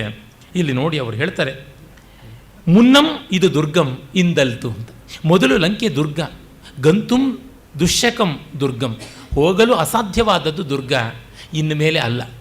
ಸೀತೆಯನ್ನು ಅಪಹರಣ ಮಾಡಿದಂತೆ ಲಂಕೆಯ ದ್ವಾರಕ್ಕೆ ಒಂದು ಸಿಡಿಲಿನ ಆಘಾತ ಆಯಿತು, ಲಂಕೆಯ ಸುಭದ್ರತೆ ಹೋಯಿತು. ಭದ್ರ ಅನ್ನೋದಕ್ಕೆ ಕನ್ನಡದಲ್ಲಿ ಸೇಫ್ ಅನ್ನೋ ಅರ್ಥ, ಸಂಸ್ಕೃತದಲ್ಲಿ ಮಂಗಳ ಅಂತ. ಲಂಕೆಗೆ ಸೀತೆಯನ್ನು ಅಪಹರಣ ಮಾಡಿ ತಂದಿಟ್ಟ ತಕ್ಷಣ ಅದು ಸರ್ವಾರ್ಥದಲ್ಲಿ ಅಭದ್ರ, ಇನ್ಸೆಕ್ಯೂರ್, ಎನಾಸ್ಪಿಷಸ್ ಎರಡೂ ಆಯಿತು ಅಂತ. ಮತ್ತು ಯಮಗೆ ಸೋಲ್ತೊಡಂ ಗೆಲ್ದೊಡಂ ಸ್ವರ್ಗಂ ದಿಟಂ ಲಂಕೆ. ಆದರೆ ನಮಗೀಗ ಸೋತರೂ ಗೆದ್ದರೂ ಲಂಕೆ ಸ್ವರ್ಗ. ಯಾಕೆ ಅಂದರೆ ಲಂಕೆಯಲ್ಲಿ ಲಂಕೇತರವಾದಂಥ ಒಂದು ವ್ಯಕ್ತಿ ಇದೆ, ಅದು ಸೀತೆ. ಸೀತೆ ಇರುವುದರಿಂದ ಇದು ಪೂಜ್ಯವಾದದ್ದು ಅಂತ. ಎಷ್ಟು ದಿವ್ಯವಾದಂಥ ಒಂದು ಹೊಸ ತಿರುವನ್ನು ಕೊಟ್ಟಿದ್ದಾರೆ ನೋಡಿ. 4ನೇ ಸಾಲಿನಲ್ಲೇ ಇದು ಲಂಕೆ, ಇದು ನಾರಕ ಅಂತಂದದ್ದು, ಇದು ಸ್ವರ್ಗ. ಯಾಕೆ? ಸೀತೆ ಇರುವುದರಿಂದ ಅಂತ. ಅಂದರೆ ಸೀತೆಯನ್ನು ಕಾಣದೆಯೇ ಹನುಮಂತನಿಗೆ ಸೀತೆಯ ಬಗ್ಗೆ ಅಷ್ಟು ಗೌರವ ಬಂದಿದೆ. ಕಾರಣ ಪ್ರಾಯಶಃ ಇದಿರಬೇಕು, ಹೆಂಡತಿಯನ್ನು ಕಳ್ಕೊಂಡು ಗೋಳಾಡುವ ಗಂಡಸರನ್ನು ಅವನು ನೋಡಿರಲಿಲ್ಲ ಅನಿಸುತ್ತೆ. ಸುಗ್ರೀವ ಹೆಂಡತಿ ರುಮಿಯನ್ನು ಕಳ್ಕೊಂಡು ಗೋಳಾಡಿದ್ದ ಅಂದರೆ ಅವನು ರಾಜ್ಯವನ್ನು ಕಳ್ಕೊಂಡು ಗೋಳಾಡಿದ್ದ ಅನ್ನುವುದು ಒಂದು ಉಂಟು. ಹಾಗಾಗಿ ಅದು ಸವ್ಯಾಜವಾದದ್ದು. ಆದರೆ ರಾಮ ರಾಜ್ಯಕ್ಕಾಗಿ ಒಮ್ಮೆ ಕೂಡ ಚಿಂತೆ ಮಾಡಿದವನಲ್ಲ, ಸೀತೆಗಾಗಿ ಸರ್ವತ್ರ ಶೋಕಿಸಿದವನು. ಅಂದರೆ ಇಂಥ ಮಹಾಪುರುಷ ಅವನು ರಾಮ ಏನು ಕುರೂಪಿನೇ, ಕುಂಟನೇ, ಅನಾಕಾರಿಯೇ, ಅವಿದ್ಯಾವಂತನೇ ಎಂಥದ್ದು, ಅವನಿಗಿಲ್ಲದೆ ಇರುವುದು ಯಾವುದು? ಪುಂಸಾಂ ಮೋಹನ ರೂಪಾಯ ಅಂದರು. ಗಂಡಸರೇ ಸಂಮೋಹಿಸಲ್ಪಡ್ತಕ್ಕಂಥ ರೂಪ ಅವನದು. ಇನ್ನು ವಿದ್ಯೆಯೇ, ವೈಭವವೇ, ವೈಶಾರಧ್ಯವೇ ಯಾವುದಿಲ್ಲ. ಅಷ್ಟಿದ್ದವನು ಒಬ್ಬ ಹೆಣ್ಣಿಗಾಗಿ ಹಂಬಲಿಸ್ತಾ ಇದ್ದಾನೆ ಅಂದರೆ ಅವಳಿನ್ನೆಷ್ಟು ದೊಡ್ಡವಳಾಗಿರಬೇಕು ಅಂತ. ಮುಂದೆ ಸೀತೆಯನ್ನು ನೋಡಿ ಹೇಳ್ತಾನೆ, ದುಷ್ಕರಂ ಕೃತವಾನ್ ರಾಮ ಇಂಪಾಸಿಬಿಲಿಟಿಯನ್ನು ಮಾಡ್ತಾ ಇದ್ದಾನೆ. ಇಂಥ ಸುಂದರಿ, ಇಂಥ ಸೌಶೀಲ್ಯ, ಇಂಥ ಹದಿಬದೆ, ಇವಳಿಗಾಗಿ 3 ಲೋಕಕ್ಕೆ ಬೆಂಕಿ ಇಟ್ಟರೂ ಪರವಾಗಿಲ್ಲ ಅಂತ ಅಂದುಕೊಳ್ತಾನೆ. ಈ ಬ್ರಹ್ಮಚಾರಿಯ ಬಾಯಿಂದ ಆ ಮಾತು ಹೇಳಿಸಿದ ಮೇಲೆ ಸೀತೆಯ ಸೌಂದರ್ಯ, ವ್ಯಕ್ತಿತ್ವ, ಸೌಶೀಲ್ಯಗಳಿಗೆ ಇನ್ಯಾವ ನೀರಾಜನವೂ ಬೇಕಾಗಿಲ್ಲ. ಅದು ಸೀತೆಯರ್ಪನ್ನೆಗಂ, ಇದು ಸ್ವರ್ಗಂ. ದಾನವರ ದುರ್ಗವೋ ದೇವತಾ ಸ್ವರ್ಗವೋ ಏನಾನು ಮಕ್ಕೆ ಪೊರ್ಕು ನೋಳ್ಪೆಂ, ಹೊಕ್ಕು ನೋಡುವುದೇ ಸರಿ ಅಂತ ಹೇಳಿಬಿಟ್ಟಿದನು. ಅವನು ಪ್ರವೇಶಕ್ಕೆ ಆರಂಭ ಮಾಡ್ತಾನೆ. ಆಗ ಲಂಕೆಯ ದ್ವಾರ ರಕ್ಷಕಿ ಲಂಕಿಣಿ ಕಾಣಿಸ್ಕೊಳ್ತಾಳೆ. ಆ ಪ್ರಕರಣವನ್ನು ನಾವಿನ್ನು ನೋಡ್ತೀವಿ.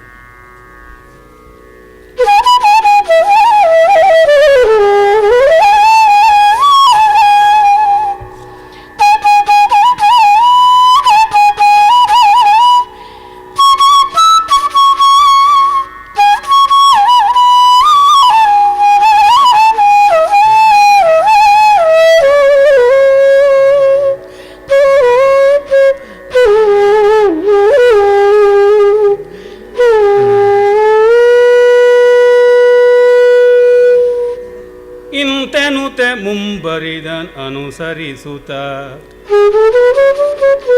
ಇಂತೆನುತೆ ಮುಂಬರಿದನ್ ಅನುಸರಿಸುತ್ತ ಸರ್ಪಕರ್ಪರ ದುರ್ಗಮಂ ದರ್ಪಗತಿಯಿಂದೆ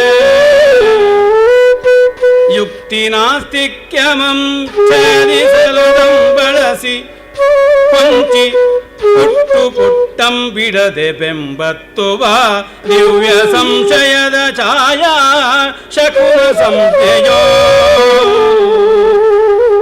ಮುಂಬರಿದನನುಸರಿಸುತ್ತ ಸರ್ಪಕರ್ಪರ ದುರ್ಗಮಂ ದರ್ಪಗತಿಯಿಂದೆ ಪ್ರಾಣಜಂ ಪರಿವರಿಯ ಬಹುದೂರಮಂ ಮಿಥ್ಯತಾಂ ತನ್ನ ಪುಸಿ ಸಾಸದ ಬಿಸಿಲ್ ದೊರೆಯ ಬೆಂಟೆಗಿಂ ಮಿಥ್ಯತಾಂ ತನ್ನ ಪುಸಿ ಸಾಸದ ಬಿಸಿಲ್ ದೊರೆಯ ಬೆಂಟೆಗಿಂ ಬೇಸತ್ತು ಬಾಯಾರಿ ನೀರಳ್ಕೆಗಾರದೆಯೇ ಬಾಯಿ ಬಿಟ್ಟೊರಲ್ವಂತೆ ಗೋಚರಿಸಿತ ಮುಂದೆ ಲಂಕಾಪುರದ್ವಾರಂ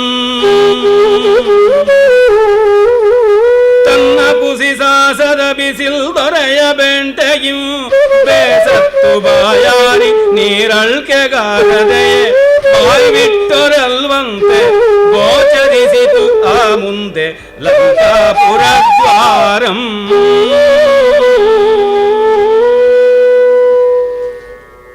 ಲಂಕೆಯ ಆ ದುರ್ಗಮತೆ ಎಂಥದ್ದು, ರಕ್ಷಣಾ ವ್ಯವಸ್ಥೆ ಎಂಥದ್ದು, ಯಾವ ಹೈಟೆಕ್ ಡಿಫೆನ್ಸ್ ಮೆಕ್ಯಾನಿಸಮ್ ಇದೆ ಅಂದರೆ ಅದರ ಬಾಗಿಲಲ್ಲಿದೆ ಅನ್ನೋದೇ ಗೊತ್ತಾಗ್ತಿರಲಿಲ್ಲ. ಅದಕ್ಕಾಗಿಯೇ ಸಾಕಷ್ಟು ಹುಡುಕಾಡದ ಅಂತ. ಸರ್ಪಕರ್ಪರ ದುರ್ಗಮಂ ದರ್ಪಗತಿಯಿಂದೆ. ಸರ್ಪಕರ್ಪರ ಅಂತಂದರೆ ಹುತ್ತದಂತೆ ಇರತಕ್ಕಂಥ ಅಭೇದ್ಯವಾದ ಆ ದುರ್ಗವನ್ನು ದರ್ಪಗತಿಯಿಂದೆ ಭೇದಿಸಬೇಕು ಅಂತ ಹೋಗ್ತಾನೆ. ಯಾವ ರೀತಿ ಅಂತಂದರೆ ಯುಕ್ತಿ ನಾಸ್ತಿಕ್ಯಮಂ ಛೇದಿಸಲ್ ಅದಂ ಬಳಸಿ ಹೊಂಚಿ ಪುಟ್ಟು ಉಟ್ಟಂ ಬಿಡದೆ ಬೆಂಬತ್ತುವ ದಿವ್ಯ ಸಂಶಯದ ಛಾಯಾಶಕುನ ಸಂಜ್ಞೆಯೋಲ್. ಯುಕ್ತಿ ನಾಸ್ತಿಕ್ಯ. ಯುಕ್ತಿ ಎಷ್ಟೋ ಬಾರಿ ಯುಕ್ತಿ ಅಂದರೆ ತರ್ಕ ಅಂತ ಅರ್ಥ. ತರ್ಕ ಅಪ್ರತಿಷ್ಠೆ, ಅದಕ್ಕೆ ತನ್ನಲ್ಲಿ ತನಗೆ ನೆಲೆ ಇಲ್ಲ. ಅದು ಇನ್ಯಾವುದನ್ನೋ ಅವಲಂಬಿಸಬೇಕಾದರೆ ಪ್ರತಿಪಾದಿಸಬಹುದು, ಅದು ತನ್ನಂತೆ ತಾನೇ ನಿಲ್ಲಲಾಗದು. ಖಡ್ಗ ಅದು ಒಂದು ಅಂಚಿನ ಸಮೇತ ಇರುತ್ತೆ. The blade of the sword ಅಂತೀವಲ್ಲ, ಆ ಖಡ್ಗದ ಅಲುಗು ಇರುತ್ತೆ. ಅಲುಗಿರಬೇಕು ಅಂದರೆ ಖಡ್ಗ ಇರಬೇಕು. ಅಲುಗಿಲ್ಲದ ಖಡ್ಗ ಇರಬಹುದು, ಆದರೆ ಖಡ್ಗವಿಲ್ಲದ ಅಲುಗು ಇರೋಕ್ಕೆ ಸಾಧ್ಯ ಇಲ್ಲ. ಯುಕ್ತಿ ಎಷ್ಟು ತೀಕ್ಷ್ಣವಾದರೂ ಕೂಡ ಅದು ಯುಕ್ತೀತರವಾದಂಥ ಮತ್ತೊಂದನ್ನು ಯಾವುದನ್ನೂ ಅವಲಂಬಿಸಿಕೊಂಡು ಇರಬೇಕಾಗುತ್ತೆ. ಅಂದರೆ ಶ್ರದ್ಧೆಯನ್ನು, ವಿಶ್ವಾಸವನ್ನು, ಅನುಭವವನ್ನು, ಸರ್ವಾನುಭವ, ಪೂರ್ಣಾನುಭವ, ಸಾರ್ವತ್ರಿಕ ಅನುಭವ ಅದರ ಆಧಾರದ ಮೇಲೆ ಇರಬೇಕು. ಅದಿಲ್ಲದೆ ಇರೋದಕ್ಕೆ ಸಾಧ್ಯ ಇಲ್ಲ. ಹಾಗಾಗಿಯೇ ನೈಷಾ ತರ್ಕೇಣ ಮತಿರಾಪನೇಯ ನಚಿಕೇತ ಅಂತ ವೇದ ಹೇಳಿದ್ದು. ತರ್ಕ ಪ್ರತಿಷ್ಠಾನತ್ವಾತ್ ಅಂತ ಸೂತ್ರವು ಅದಕ್ಕಾಗಿಯೇ ಇರುವಂಥದ್ದು. ಅದರಿಂದಲೇ ಶಂಕರರು ಈ ತಾರ್ಕಿಕ ಚಾಟು ಭಟರಿಗೆ ಅಸಾಧಾರಣವಾದದ್ದು, ಎಟುಕೋಕ್ಕೆ ಆಗದೇ ಇರತಕ್ಕಂಥದ್ದು ವೇದಾಂತ ಅಂತ ಹೇಳ್ತಾರೆ. ಇದನ್ನೆಲ್ಲ ಇಟ್ಟುಕೊಂಡು ಇವರು ತರ್ಕವನ್ನೇ, ಲಾಜಿಕ್ಕನ್ನು ಮತ್ತು ವಿವೇಚನೆಯನ್ನೇ ತಿರಸ್ಕರಿಸಿದಂಥವರು ಅಂತ ಒಂದು ಅಪವ್ಯಾಖ್ಯಾನವನ್ನು ಮಾಡಿದ್ದಾರೆ. PC ರಾಯಿಂದ ಮೊದಲುಗೊಂಡು ಈ ಥರ ಅಪವ್ಯಾಖ್ಯಾನ ನಡೀತಾ ಬಂತು. ಬಂಗಾಳವೆಲ್ಲ ಅದು ಹೇಗೋ ಆಕಸ್ಮಿಕವಾಗಿ ರಾಮಕೃಷ್ಣ ಪರಮಹಂಸರು, ವಿವೇಕಾನಂದರು ಹುಟ್ಟುಬಿಟ್ರು ಅನಿಸುತ್ತೆ. ಇನ್ನು ಮಿಕ್ಕವರೆಲ್ಲ ಇಂಥವರೇ ಹುಟ್ಟಿದಂಥದ್ದು. ಆದರೆ ಅದು ಹಾಗಲ್ಲ. ತರ್ಕ ಅನ್ನುವುದು, ಯುಕ್ತಿ ಎಷ್ಟೋ ಬಾರಿ ಅಪ್ರತಿಷ್ಠೆಯಾಗಿ ನಾಸ್ತಿಕ್ಯದ ಕಡೆಗೆ ಹೋಗುತ್ತೆ. ನಾಸ್ತಿಕ್ಯ ಅಂತಂದರೆ ಏನು? ಆತ್ಮವೇ ಇಲ್ಲ ಅಂತ ಭಾವಿಸುವಂಥ ಸ್ಥಿತಿ. ಆತ್ಮೇತರವಾದದ್ದು ಯಾವುದೂ ಇಲ್ಲ ಅಂದರೆ ಸರಿ, ಆತ್ಮವಿಲ್ಲ ಅಂದರೆ ತಪ್ಪಾಗುತ್ತದೆ. ಅವರು ಆ ಯುಕ್ತಿ ನಾಸ್ತಿಕ್ಯವನ್ನು ಭೇದಿಸೋದಕ್ಕೆ ಅದನ್ನೇ ಹಿಡಿಯಬೇಕು. ತರ್ಕವನ್ನು ನಾಶ ಮಾಡೋದಕ್ಕೆ ತರ್ಕವನ್ನೇ ಹಿಡಿಯಬೇಕು. ವ್ಯಾಸತೀರ್ಥರು ತರ್ಕತಾಂಡವ ಅನ್ನುವ ಒಂದು ಗ್ರಂಥ ಬರೆದರು. ತರ್ಕತಾಂಡವ ಗ್ರಂಥದಲ್ಲಿ ತರ್ಕದ ಪಾರಮ್ಯವನ್ನು ಎತ್ತಿಡಿದರು. ಆಮೇಲೆ ಅವರು ಚಂದ್ರಿಕಾ, ನ್ಯಾಯಾಮೃತ ಗ್ರಂಥಗಳಲ್ಲಿ ತರ್ಕದ ಮಿತಿಯನ್ನು ತೋರ್ಪಡಿಸಿಕೊಟ್ರು. ತರ್ಕತಾಂಡವ ಬರೆದಾಗ ತಾರ್ಕಿಕರಿಗೆಲ್ಲ ಆದ ಸಂತೋಷ, ನ್ಯಾಯಾಮೃತ ಚಂದ್ರಿಕಾದಿಗಳು ಬರೆದಾಗ ಹೊರಟೋಗ್ಬಿಡ್ತು ಅಂತ ಒಂದು ವಿನೋದದ ಸೂಕ್ತಿ ಉಂಟು. ಹಾಗೆಯೇ ಖಂಡಕಾದ್ಯ ಅನ್ನುವ ಮಹಾಗ್ರಂಥ ಬರೆದ ನೈಷಧಕಾರ ಶ್ರೀಹರ್ಷ, ಅವನು ಅಷ್ಟೇ ತರ್ಕವನ್ನು ತರ್ಕದಿಂದಲೇ ಸೋಲಿಸುವುದು ಹೇಗೆ ಅಂತ ಮಾಡ್ತಾನೆ. ಬಹಳ ಸುಲಭ. ನೀವು ಒಬ್ಬರನ್ನ ಪ್ರಶ್ನೆ ಕೇಳ್ತಾ ಹೋದರೆ ಅವ್ರ ಬಾಯಿ ಬಡಿಯೋದು ತುಂಬ ಸುಲಭ. ಉತ್ತರ ಕೊಡ್ತಾ ಬಂದಾಗ ಕಷ್ಟವೇ ಹೊರತು ಪ್ರಶ್ನೆ ಕೇಳೋದು ಏನೂ ಕಷ್ಟವಾದದ್ದಲ್ಲ. ಇದು ಯಾಕೆ ಹಾಗೆ, ಅದು ಯಾಕೆ ಹೀಗೆ ಅಂತ ಕೇಳ್ತಾ ಹೋಗೋದ್ರೊಳಗೆ ಯಾವ ಜಾಣ್ಮೆಯೂ ಇಲ್ಲ. ತರ್ಕ ಆ ರೀತಿಯಾದದ್ದನ್ನು ಮಾಡುತ್ತದೆ. ಅದನ್ನು ಭೇದಿಸೋದಕ್ಕೆ ಅದನ್ನೇ ಬಳಸಿಕೊಂಡು ಬೆಂಬತ್ತಬೇಕು, ತರ್ಕವನ್ನು ಸಂಶಯಿಸಬೇಕು. ಅದು ದಿವ್ಯ ಸಂಶಯ ಅಂತ. ಹಾಗಿದ್ದರೆ ತರ್ಕಕ್ಕೆ ಬೆಲೆ ಇಲ್ಲವಾ? ಉಂಟು. ಅನುಭವಕ್ಕೆ ವಿರುದ್ಧವಲ್ಲದ ತರ್ಕಕ್ಕೆ ಬೆಲೆ ಕೊಡುವುದು. ಆ ಅನುಭವ ವಿರುದ್ಧವಲ್ಲದ ತರ್ಕವನ್ನು ಹಿಡಿದು ಹೋಗಬೇಕು. ಆಂಜನೇಯ ಹಾಗೆ ಹುಡುಕಿಕೊಂಡು ಹೊರಟ. ಆಮೇಲೆ ಮಿಥ್ಯೆಯನ್ನು ಬೆಂಬತ್ತಿಕೊಂಡು ಹೋಗಿ ಬೇಸತ್ತು ಬಾಯಾರಿ ಬಾಯ್ಬಿಟ್ಟು ಹೊರಳುವ ಹಾಗೆ ಆ ಪರಿಸ್ಥಿತಿ ಬರುತ್ತೆ. ಯಾಕೆ? ಪುರದ್ವಾರ ಕಾಣಿಸಲಿಲ್ಲ. ಅಂತೂ ಕಡೆಗೂ ಕಾಣಿಸ್ತು ಲಂಕಾ ಪುರದ್ವಾರ. ಆದರೆ ಅದು ಅರಕ್ಷಿತವಾಗಿತ್ತು, ಯಾರೂ ಇರಲಿಲ್ಲ. ಅದು ನೋಡಿ ಅವನಿಗೆ ಆಶ್ಚರ್ಯ. ಇದೇನಿರಬಹುದು? ರಾಮಸೀತೆಯ ರುಸಿರ ಬೇನೆಯ ಬೆಂಕಿಯ ಕುಲುಮೆಯೊಳ್ ಪುಡಿಯತಾಂ ಕಿಡಿಯಾಗಿ ಪೇಳ್ ಪ್ರಳಯಗೈಯದೆ ಲಂಕೆಯ ಅಧರ್ಮ ಶಿಥಿಲಮಂ ಅಂತ. ಲಂಕೆಯನ್ನು ಅಧರ್ಮ ಶಿಥಿಲಮಂ, ಲಂಕೆಯ ಅಧರ್ಮದಿಂದಲೇ ಶಿಥಿಲವಾಗಿದೆ, ಅದಕ್ಕೆ ಹೊಸ್ತೊಂದು ಬೇಕಾಗಿಲ್ಲ. ಹೇಳ್ತಾರಲ್ಲ, ಲಂಕೆಯನ್ನು ಹನುಮಂತನ ಬಾಲದ ಬೆಂಕಿಯಲ್ಲ, ಸೀತೆಯ ಕಣ್ಣೀರು ಸುಟ್ಟಿದ್ದು ಅಂತ. ನೀರು ಸುಡುತ್ತಾ ಅಂದರೆ ಸೀತೆಯ ಕಣ್ಣೀರು ಸುಡುತ್ತು ಅಂತ. ಹೀಗೆ ಲಂಕೆ ಅದರ ಅಧಾರ್ಮಿಕತೆಯಿಂದಲೇ ಅದು ನಾಶವಾಗಿದೆ. ಒಂದು ದೊಡ್ಡ ದೇಶ ಲಾಂಪಟ್ಟಿಕ್ಕೆ ಎರಗಿಬಿಟ್ರೆ ಅದನ್ನು ನಾಶ ಮಾಡೋದಕ್ಕೆ ಮತ್ತೊಂದು ಬೇಡ. ಉದಾಹರಣೆಗೆ ರೋಮನ್ ಎಂಪೈರ್, ಅದನ್ನು ನಾಶ ಮಾಡೋದಕ್ಕೆ ಹೊರಗಿನ ಶತ್ರುಗಳು ಯಾರೂ ಬೇಕಾಗಲಿಲ್ಲ. ಅದರ ಲಾಂಪಟ್ಟಿದ ಪರಮಾವಧಿಯೇ ಕಾರಣವಾಯಿತು. ಈಗ ಅಮೆರಿಕದ ಭೋಗ ಪ್ರಪಂಚದ ಅತಿರೇಕವು ಆ ದಾರಿಗೆ ಹೋಗ್ತಾ ಇದೆ ಅಂತ ನಮಗೆ ಗೊತ್ತಾಗುತ್ತೆ. ಪಾಕಿಸ್ತಾನದ ಭಾರತ ದ್ವೇಷೈಕ ದೃಷ್ಟಿಯೂ ಹಾಗೇನೆ, ಅದಕ್ಕೆ ಮತ್ತೊಬ್ಬ ಶತ್ರು ಬೇಕಿಲ್ಲ, ಅದಕ್ಕೆ ಅದೇ ನಾಶನಕಾರಿಯಾಗುತ್ತೆ. ಹಾಗಾಗುತ್ತಾ ಅಂತ ನೋಡ್ತಾನೆ. ಆದರೆ ಅಲ್ಲಿ ಆ ರೀತಿ ಇಲ್ಲ. ಒಂದು ಮಹಾ ರಾಕ್ಷಸ ಮಾಯಾ ತಂತ್ರ ಇತ್ತು. ಆ ತಂತ್ರದ ಕಾರಣ ಒಳಗೆ ಕಾಲಿಟ್ಟ ಹನುಮಂತನನ್ನು ದಿಗ್ಗನೆ ಎತ್ತಿ ಎಸೆಯುವಂಥ ಶಕ್ತಿ ಅದು. ಅದನ್ನು ಕಂಡು ಅವನಿಗೆ ಆಶ್ಚರ್ಯವಾಗುತ್ತೆ. ಏನಿದು ಅಂತ ಅವನು ಚಿಂತನೆ ಮಾಡ್ತಾನೆ. ತತ್ಕ್ಷಣವೇ ದಿಟಮಿದು ಅಮರ್ತ್ಯ ಭೂ ಈ ಲಂಕೆ ದಶಕಂಠ ಪಾಲಿತಂ ಸಲ್ಲದಿಲ್ಲಿಗೆ ಈ ನನ್ನ ಸಾಧಾರಣತೆ. ನಾನು ಸಾಮಾನ್ಯ ವಾನರನಂತೆ ಪ್ರವೇಶ ಮಾಡೋಕ್ಕೆ ಹೋದೆ, ಯಾವುದೇ ಒಂದು ಯೌಗಿಕ ಶಕ್ತಿ ಬೇಡ ಅಂತ. ಶಠಂ ಪ್ರತಿ ಶಾಠ್ಯಮಾಚರೇತ್, ಧೂರ್ತರಿಗೆ ಧೂರ್ತತೆಯೇ ದಾರಿ ಮಾಡಬೇಕು. ನಾನು ಈಗ ನನ್ನ ಯೌಗಿಕ ಸಿದ್ಧಿಗಳನ್ನು ಬಳಸಿಕೊಳ್ಳಬೇಕು ಅಂತ ಹೇಳಿ ಅವನು ನುಗ್ಗೋದಿಕ್ಕೆ ಹೊರಡ್ತಾನೆ.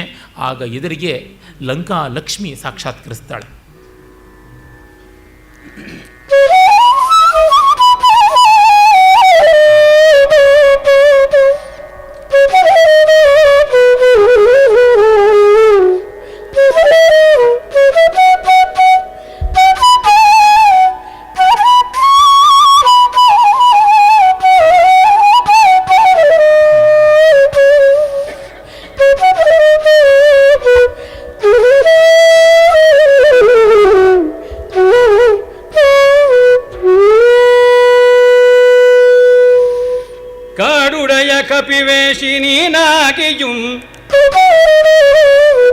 காடுடைய கபிவேஷினாகியும்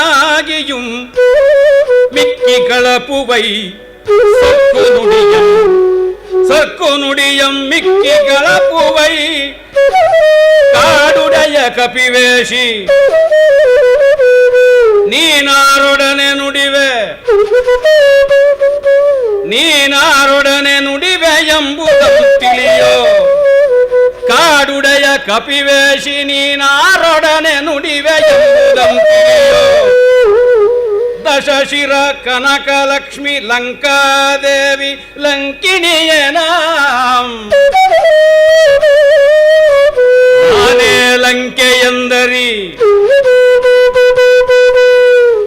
ದಶಶಿರ ಕನಕಲಕ್ಷ್ಮಿ ಲಂಕಾದೇವಿ ಲಂಕಿಣಿಯನ ನಾನೇ ಲಂಕೆ ಎಂದರಿ ನನ್ನ ಈ ರಕ್ಷಯ ಈ ದುರ್ಗಮಂ ಪುಗುವ ಮುನ್ನಂ ಕಾಡುಡೆಯ ಕಪಿವೇಶಿ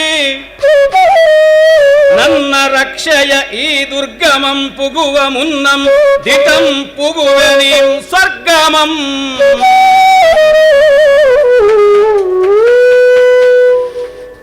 ಕೇದಾರಗೌಡ ವೀರ ರೌದ್ರ ರಸಗಳಿಗೆ ಅಣಿಯಾದಂಥ ರಾಗ. ಆ ರಾಗದಲ್ಲೀಗ ಲಂಕಾ ಲಕ್ಷ್ಮಿಯ ಆಟಾಟೋಪವನ್ನು ಹಾಡಿದ್ರಲ್ಲ, ಹನುಮಂತ ಚಿಕ್ಕದಾದ ಕಪಿಯ ರೂಪವನ್ನು ತಾಳಿ ಪ್ರವೇಶ ಮಾಡಿದ ಅಂತ ರಾಮಾಯಣದಲ್ಲಿ ಕೂಡ ಬರುತ್ತೆ. ಇಲ್ಲಿ ಅವರು ಹಾಗೆ ಮಾಡ್ತಾರೆ.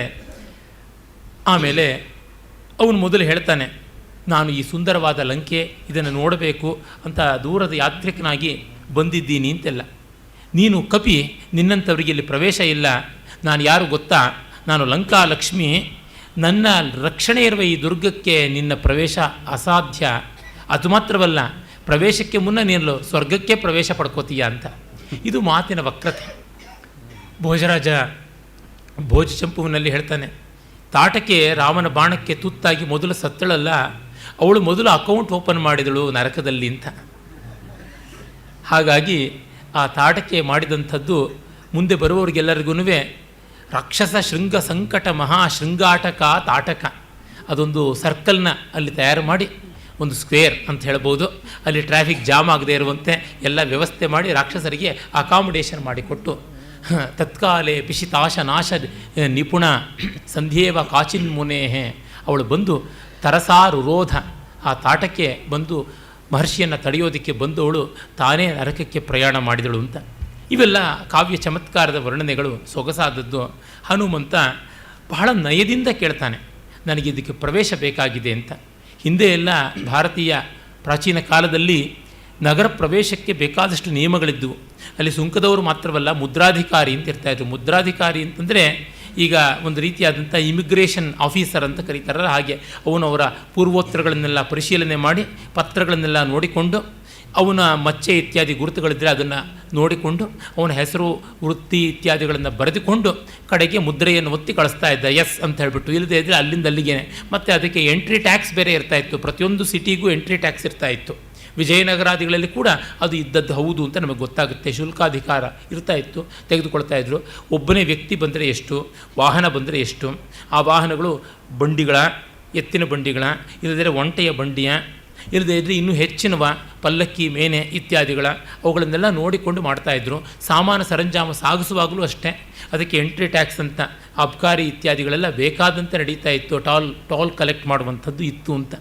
ಹೀಗಾಗಿ ಇವರೆಲ್ಲ ವಿದೇಶಿಯರು ಹೇಳುವಂತೆ ನಮ್ಮ ದೇಶ ಅನಾಗರಿಕವಾದ ಅರಾಜಕವಾದದ್ದು ಏನೂ ಅಲ್ಲ, ಎಷ್ಟೋ ಈ ಕಾಲದ ಮಾಡೆಲ್ಗಳ ಬೀಜ ಅಲ್ಲಿ ಕಾಣಸಿಗುವಂಥದ್ದು. ಅವನು ಹೇಳ್ತಾನೆ ಹನುಮಂತ,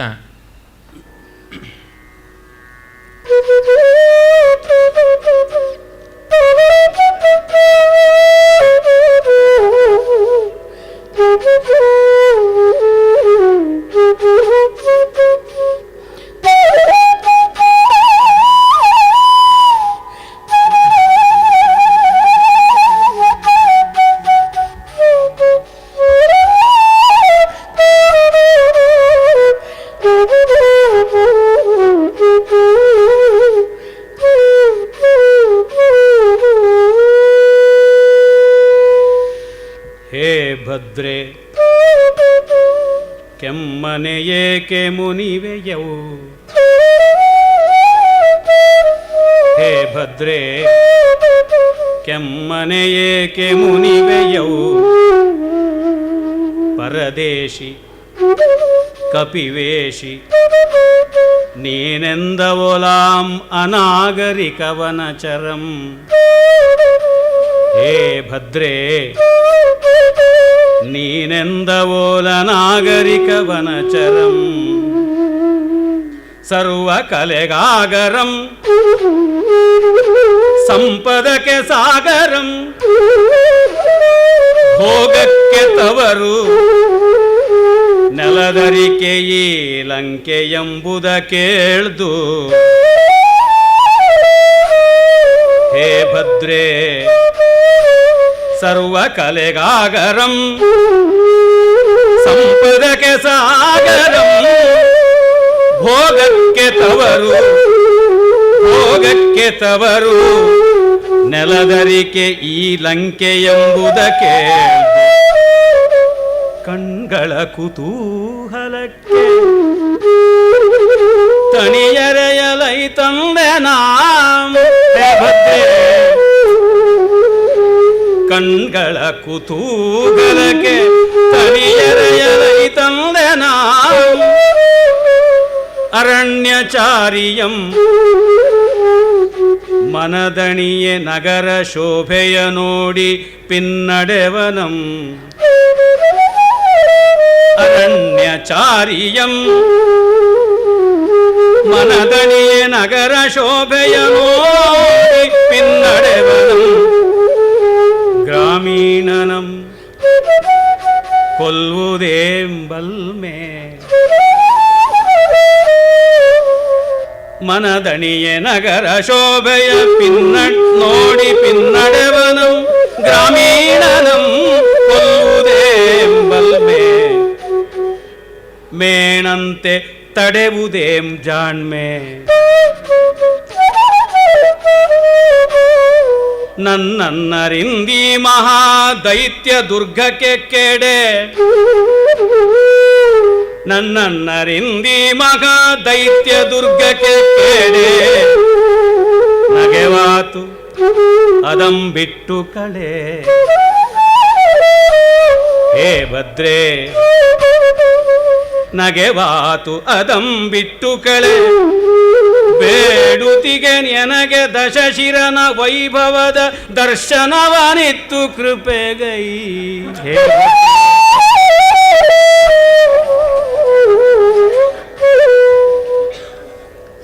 ಶಾಹನ ರಾಗ ನಯಕ್ಕೆ ಹೇಳಿ ಮಾಡಿಸಿದಂಥ ರಾಗ ಎಷ್ಟು ಚೆನ್ನಾಗಿ ಜಯಿಸಿಬಿಟ್ರೆ ಅದರಲ್ಲಿ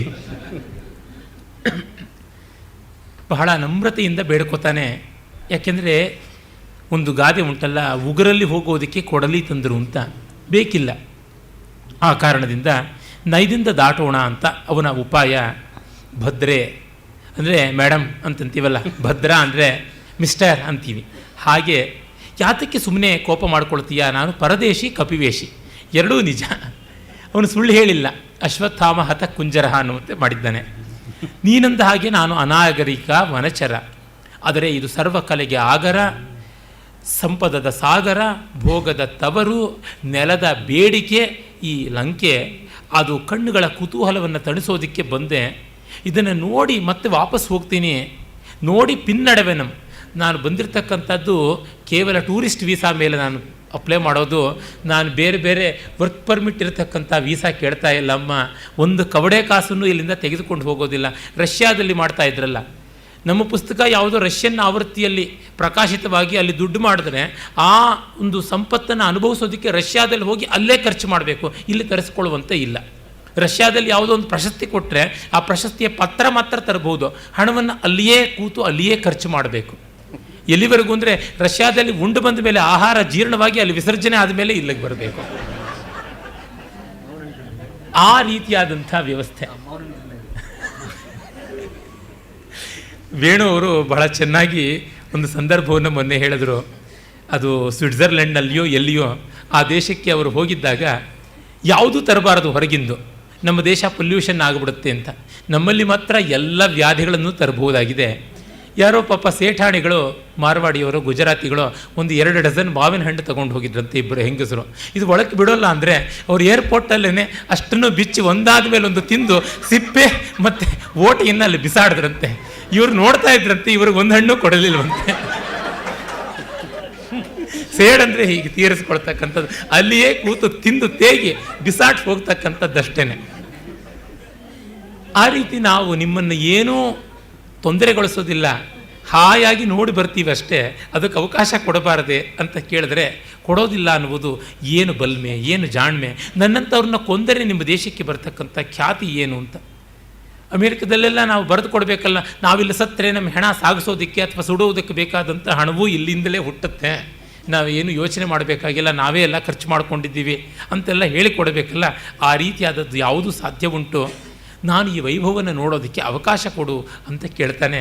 ಇದು ವಾಲ್ಮೀಕಿ ರಾಮಾಯಣದಲ್ಲೂ ಬರುತ್ತೆ. ಆ ಹಾಸ್ಯವನ್ನು ಹಾಗೆ ಬಳಸ್ಕೊಂಡಿದ್ದಾರೆ. ಮಧ್ಯೆ ಒಂದು ಕಾಮಿಕ್ ರಿಲೀಫ್ ಬೇಕಲ್ಲ. ಇನ್ನು ಮುಂದೆ ಸಾಕಷ್ಟು ಬೇರೆ ಬೇರೆ ರಸಗಳ ಸಂದರ್ಭ ಬರುತ್ತೆ.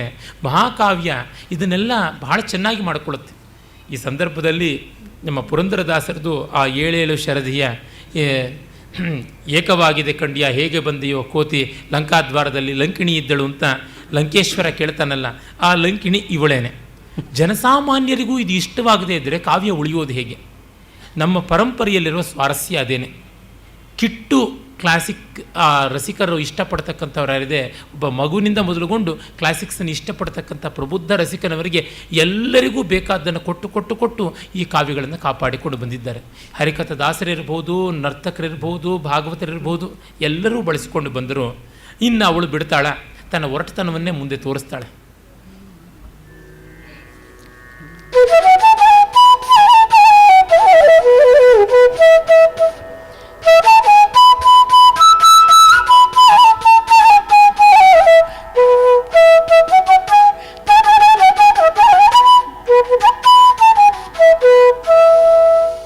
ಸಾಲ್ಗುಮೀಕಿತವ ಸೌಜನ್ಯ ಮೆಲವೋ ವನಾಲಯ, ಸಾಲ್ಗುಮೀಕಿತವ ಸೌಜನ್ಯ ಮೆಲವೋ ವನಾಲಯ. ನಿನ್ನ ದನಿ, ನಿನ್ನ ಕಣ್, ನಿನ್ನ ವದನದ ವೀರ ತೇಜಂ, ನಿನ್ನ ಈ ಸಿಂಹ ಸಮಸ್ತನು ಶೈಲಿಯಂ, ನಿನ್ನ ನಿಂದ ನಿಲುವಿನ ಭಂಗಿ, ತಾಮೊಂದೊಂದು ನಿನ್ನ ಗ್ರಾಮೀಣತೆಗೆ ಘೋಷಿಸಿವೆ ಪ್ರತ್ಯಕ್ಷ ಸಾಕ್ಷಿಯಂ. ನಿನ್ನ ದನಿ, ನಿನ್ನ ಕಣ್, ನಿನ್ನ ವದನದ ವೀರ ತೇಜಂ, ನಿನ್ನ ಈ ಸಿಂಹ ಸಮತನು ಶೈಲಿಯು, ನಿನ್ನ ನಿಂದ ನಿಲುವಿನ ಭಂಗಿ, ತಾಮೊಂದೊಂದು ನಿನ್ನ ಗ್ರಾಮೀಣತೆಗೆ ಘೋಷಿಸಿವೆ ಪ್ರತಿ ಸಾಕ್ಷಿಯಂ. ಕಪಟಿ ಧೂರ್ತ ಲಕ್ಷಣ ವಿನಯ ಸಂಪನ್ನ ಬಂದತ್ತಂಗೆ ಸಾರ್. ಕಪಟಿ ಧೂರ್ತ ಲಕ್ಷಣ ವಿನಯ ಸಂಪನ್ನ ಬಂದತ್ತಂಗೆ ಸಾರ್. ಪಜ್ಜೆಯೊಂದಂ ಮುಂದಿಕ್ಕೆ, ಪಜ್ಜೆಯೊಂದಂ ಮುಂದಕ್ಕಿಕ್ಕೆ, ಮಲಗುವೈ ನಿರ್ಜೀವಿನಿ ಮಲಗುವೈ ಸಾರ್. ಬಂದತ್ತಂಗೆ ಸಾರ್. ಕಿತವ ಸೌಜನ್ಯ, ಕಿತವ ಅಂದರೆ ಜೂಜುಗಾರ, ಜೂಜುಗಾರರ ಸೌಜನ್ಯ ಮೋಸಕ್ಕೆ ಇರುವಂಥದ್ದು. ಹಾಗಾಗಿ ಕಿತವದ ಭಾವ ಕೈತವ ಮೋಸ ಅಂತಲೇ ಆಗ್ಬಿಡ್ತು. ಈ ಮೋಸದ ಸೌಜನ್ಯ ಸಾಕು. ವನಾಲಯ ವನೌಕಸ ಕಪಿ, ನಿನ್ನ ದನಿ, ನಿನ್ನ ಕಣ್ಣು, ನಿನ್ನ ವದನದ ಪರಾಕ್ರಮ, ತೇಜಸ್ಸು, ನಿನ್ನ ನಡೆ, ನಿನ್ನ ನಿಲುವು, ಇದೆಲ್ಲ ನಿನಗೆ ಪ್ರತಿಸಾಕ್ಷಿ. ನಿನ್ನ ಹಳ್ಳಿಗ ಅಂದರೆ ನಂಬೋದಕ್ಕಾಗೋದಿಲ್ಲ. ಒಬ್ಬ ವೀರ ಯೋಧನಂತೆ ಇದ್ದೀಯಾ, ಅದು ತಕ್ಷಣ ಗೊತ್ತಾಗಿಬಿಡುತ್ತೆ. ಅದರಿಂದ ನಿನ್ನ ಮಾತುಗಳನ್ನು ನಾನು ಲೆಕ್ಕಿಸೋದಿಲ್ಲ. ಕಪಟಿ ಧೂರ್ತ ಲಕ್ಷಣ ವಿನಯ ಸಂಪನ್ನ, ಧೂರ್ತತೆಯ ಲಕ್ಷಣ ಇರುವ ವಿನಯವನ್ನು ಸಂಪನ್ನತೆ ಅಂತ ಮಾಡಿಕೊಂಡಿದ್ದೀಯಾ. ಅದು ಅಲ್ಲ, ಹೆಜ್ಜೆಯೊಂದನ್ನು ಮುಂದಕ್ಕಿಕ್ಕಿದರೆ ನಿನ್ನನ್ನು ಮಲಗಿಸಿಬಿಡ್ತೀನಿ, ನಿರ್ಜೀವಿಯಾಗಿ ಮಲಗಿಸ್ತೀನಿ ಅಂತಂತಾಳೆ. ಆ ತಕ್ಷಣ ಆರ್ಭಟ ಮಾಡಿ ಅವನನ್ನು ತನ್ನ ಶೂಲಕ್ಕೆ ಗುರಿ ಮಾಡಬೇಕು ಅಂತ ಎತ್ತುತ್ತಾಳೆ. ನೋಡಿ,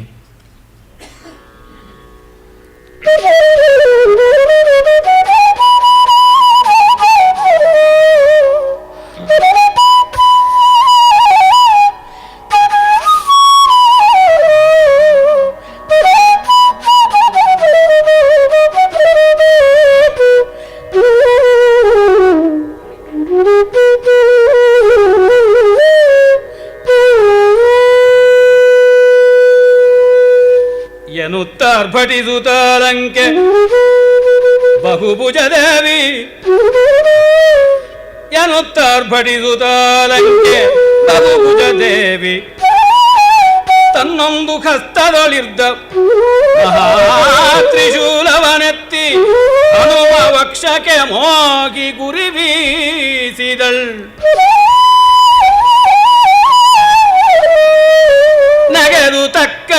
ಪೆಡಂ ಮೆಟ್ಟಿ ತಪ್ಪಿದನಲ ಲಂಘನ ಕ್ಷಮಂ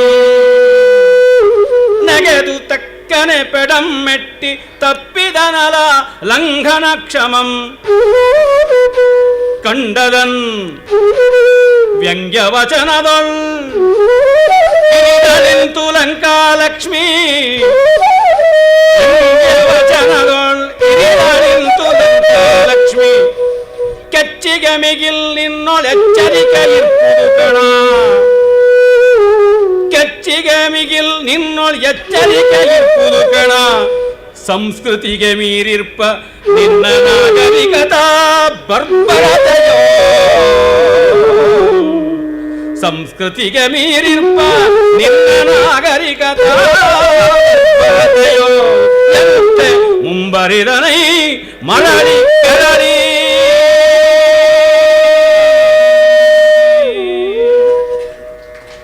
ಕುಂತಲವರಾಳಿಯವರೆಗೆ ಇದ್ದ ಹಾಸ್ಯ ಈಗ ಬಿಲಹರಿಗೆ ಬಂದಾಗ ವೀರ ರೌದ್ರವಾಯಿತು. ಆರ್ಭಟಿಸುತ್ತಾ ಲಂಕಾದೇವಿ ತನ್ನ ಅನೇಕ ಬಾಹುಗಳಲ್ಲಿ ಒಂದು ತೋಳಿನಲ್ಲಿ ಹಿಡಿದಿದ್ದ ಮಹಾಶೂಲವನ್ನು ತಿವಿಯೋದಕ್ಕೆ ತುಡುಕಿದಾಗ ಅವನು ಹಾರಿ ಲಂಘನ ಕ್ಷಮ ತಪ್ಪಿಸಿಕೊಳ್ತಾನೆ. ಚಟುವಟಿಕೆಯಿಂದ ಹಾರಿ ಆ ಗುರಿಯಿಂದ ದೂರ ಆಗ್ತಾನೆ. ಅದನ್ನು ಕಂಡು ಈಟಿಯಿಂದ ಎರೆಯೋಕ್ಕಾಗಲಿಲ್ಲ ಅಂತ ಮಾತಿನ ಮೋಡಿಯಿಂದ ಎರೀತಾ ಇದ್ದಾಳೆ. ಕೆಚ್ಚಿಗೆ ಮಿಗಿಲ್ ನಿನ್ನೊಳ ಎಚ್ಚರಿಕೆ ಇರ್ಪುದು ಕಣ, ನಿನ್ನ ಪರಾಕ್ರಮಕ್ಕಿಂತ ನಿನ್ನಲ್ಲಿ ಜಾಣ್ಮೆ ಜಾಸ್ತಿ ಇದೆ ಅಂತ. ಅದಕ್ಕೆ ಹನುಮಂತ ಅದು ಎಂಥದ್ದು ಗೊತ್ತಾ, ಸಂಸ್ಕೃತಿಗೆ ಮೀರಿರ್ಪ ನಿನ್ನ ಈ ನಾಗರಿಕತಾ ಬರ್ಬರತೆಯೋಲ್. ಕಲ್ಚರ್ ಇಲ್ಲ ನಿನಗೆ, ಬರೀ ಸಿವಿಲೈಸೇಷನ್ನಿನ ಬಾರ್ಬೇರಿಯಸ್ ನೇಚರ್ ಮಾತ್ರ ಇದೆ ಅಂತ. ನಾಗರಿಕತೆಯ ಬರ್ಬರತೆ ಇದೆ, ಸಂಸ್ಕೃತಿ ಇಲ್ಲ ಅಂತ. ನಾಗರಿಕ ಬರ್ಬರತೆ ಅಂತಂದರೆ ಏನು? ಯಾರ್ದಾದ್ರೂ ಮನೆಗೆ ಹೋದರೆ ನಾವು ಅವರು ಒಳಗೆ ಬನ್ನಿ ಅಂತ ಕರೆದು ಕೂಡಿಸಿದ ಮೇಲಿಂದ ತತ್ಕ್ಷಣ ಯಾವುದೋ ಒಂದು ಕಂಪನಿಗೆ ಯಾವುದೋ ಒಂದು ಹೋಟೆಲ್ಗೆ ಫೋನ್ ಮಾಡಿ ಪಿಜ್ಜಾನ ತರಿಸ್ಕೊಂಡು ನಮ್ಮೆದುರಿಗೇನೆ ಅದನ್ನು ನಯವಾಗಿ ತಿಂದು ಮುಗಿಸಿಬಿಟ್ರೆ ಅದು ನಾಗರಿಕ ಬರ್ಬರತೆ. ನಮಗೆ ಕೊಡದೆ ಎಲ್ಲಿಂದಲೋ ತರಿಸಿಕೊಂಡು ಅವರು ತಿಂದು ಬಿಡ್ತಕ್ಕಂಥದ್ದು. ಗೊತ್ತು ನೀವಿದೆಲ್ಲ ತಿನ್ನೋದಿಲ್ಲ ಅಂತ ನಮಗೆ ಗೊತ್ತು, ಅದಕ್ಕೋಸ್ಕರವೇ ಹಾಗೆ ಮಾಡಿದ್ರಿ ಅಂತ. ನನ್ನ ಸ್ನೇಹಿತರ ಅನುಭವವನ್ನೇ ಹೇಳ್ತೀನಿ. ನನ್ನ ಗೆಳೆಯರೊಬ್ಬರು ಅವರ ಹೆಂಡತಿ, ಮಗಳು, ಮಾವ ಇವರ ಜೊತೆ ಪ್ಯಾರಿಸ್ಸಿಗೆ ಹೋದರು. ಅವರ ಸ್ನೇಹಿತನ ಮನೆಗೆ. ಆತ ಭಾರತೀಯ. ಆತ ಮದುವೆ ಆದದ್ದು ಒಬ್ಬ ಪ್ಯಾರಿಸ್ಸಿನ ಕನ್ಯಾಮಣಿಯನ್ನು. ಇವರ ಮಾವನವರು ಪಾಪ ಪ್ರತಿದಿನವೂ ಬೆಳಗಾಗಿ ಎದ್ದು ಡೈನಿಂಗ್ ಟೇಬಲಿಗೆ ಬಂದು ಕೂತ್ಕೊಂಡ್ರೆ ಆಕೆ ಆ ಗೃಹಿಣಿ ಒಂದು ಬೌಲ್ ತುಂಬ ಕಾಫಿ ಮಾಡಿಕೊಂಡು ಒಂದು ಮೊಳದುದ್ದದ ಪಡವಲಕಾಯಿ ಅಂತ ಒಂದು ಬ್ರೆಡ್ಡನ್ನು ತಿನ್ನೋದಕ್ಕೆ ಕೂತ್ಕೊಳ್ಳೋಳಂತೆ. ಇವ್ರು ಎದುರಿಗೆ ಕೂತಿದ್ರೆ ಬೆಳಗಾಗಿ 6 ಗಂಟೆಗೆ ಮುಖ ತೊಳ್ಕೊಂಡು ಬಂದರೆ ಇವ್ರ ಎದುರಿಗೆ ಗುಟುಕಾಗಿ ಆ ಬೌಲ್ ಫುಲ್ ಕಾಫಿನ ಕುಡಿತಾ ಆ ಬ್ರೆಡ್ಡನ್ನು ಎಡಗೈ ಬಲಗೈಗೆ ಬದಲಾಯಿಸಿಕೊಂಡು ಕಚ್ಚಿ ಕಚ್ಚಿ ತಿಂದು ಕಚ್ಚಿ ನಾನಾ ವಿಧವಾದ ವಿಚಿತ್ರ ತಾಂಡವಗಳನ್ನು ತನ್ನ ದಂತಗಳ ಮಧ್ಯೆ ಕಟಕಟಾಯಮಾನವಾಗಿ ಮಾಡಿಕೊಂಡು ಗಟಗಟ ಕಾಫಿ ಕುಡಿತಾ ಇದ್ಳು. ಇವ್ರನ್ನ ಕ್ಯಾರೆ ಅಂತ ಕೇಳಿಲ್ವಂತೆ. ಒಂದಲ್ಲ ಎರಡಲ್ಲ 16 ದಿವಸ. ಇದು ಸಂಸ್ಕೃತಿಗೆ ಮೀರಿರ್ಪ ನಾಗರಿಕ ಬರ್ಬರತೆ ಓಲ್ ಅಂತ. ಅವರು ಕೇಳಲಿಲ್ಲ, ಇವಳು ಕೊಡಲಿಲ್ಲ. ಕೇಳಿದ್ರೆ ಕೊಡ್ತೀವಿ ಕಾಫಿ ಅಂತ. ಇವರು ಎಲ್ಲಾದರೂ ಕೇಳ್ತಾರಾ ಅಂತ ಇವರ ದೃಷ್ಟಿ ಹೀಗೆ. ಆ ರೀತಿ ಅವಳದಾಗಿದೆ ಲಂಕಿಣಿಯದು. ಆಗ ಹನುಮಂತ ಇನ್ನು ಸರಸ ಸಾಕು ಅಂತ ಒಮ್ಮೆಯೇ ತನ್ನ ಮಹಾಮುಷ್ಟಿಯಿಂದ ಅವಳ ಶಿರಸ್ಸಿಗೆ ಒಂದು ಘಾತ ಹಾಕ್ತಾನೆ. ಅವಳು ತತ್ತರಿಸಿ ಭೂಮಿಗೆ ಕುಸಿತಾಳೆ. ಬ್ರಹ್ಮ ಹಿಂದೊಮ್ಮೆ ಅವಳಿಗೆ ಈ ಒಂದು ದಿಗ್ಬಂಧನದ ವಿಮೋಚನೆಯನ್ನು ಹೇಳಿದ್ದ. ಆ ವಿಷಯವನ್ನು ಅವಳು ಮುಂದೆ ತಿಳಿಸ್ತಾಳೆ.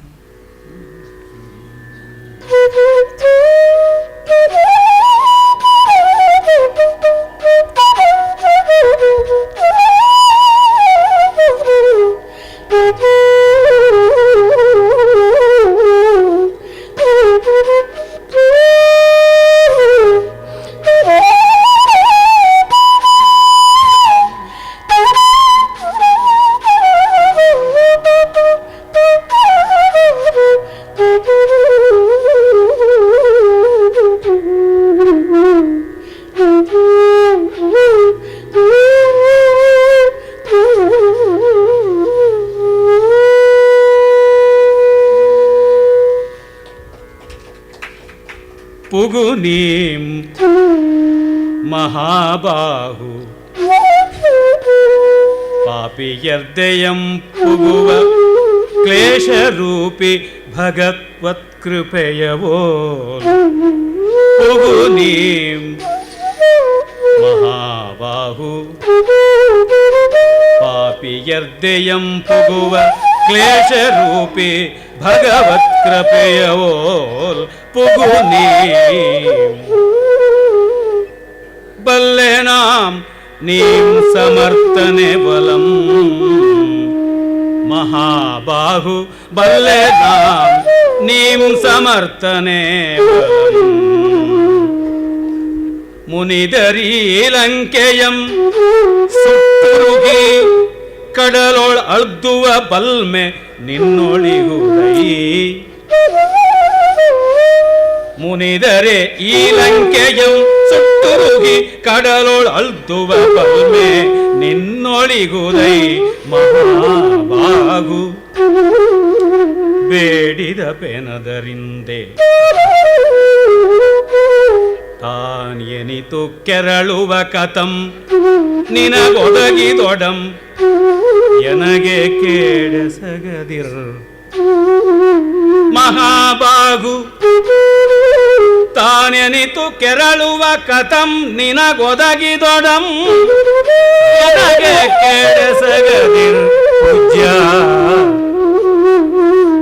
ಕಲೆಯ ಬಲೆ ಚೆಲ್ವು ನೆಲೆ ಈ ಲಂಕೆ ಕಲೆಯ ಬಲೆ ಚೆಲ್ವು ನೆಲೆ ಪಾಪದಿಂ ಪ್ರಾಚೀನ ಶಾಪದಿಂ ಕಲೆಯ ಬಲೆ ಚೆಲ್ವು ನೆಲೆ ಈ ಲಂಕೆ ಪೂಜ್ಯ ಪಾಪದಿಂ ಪ್ರಾಚೀನ ಶಾಪದಿಂ ಮೇನ್ ಧರ್ಮ ಕೋಪದಿಂ ವಿಘ್ನ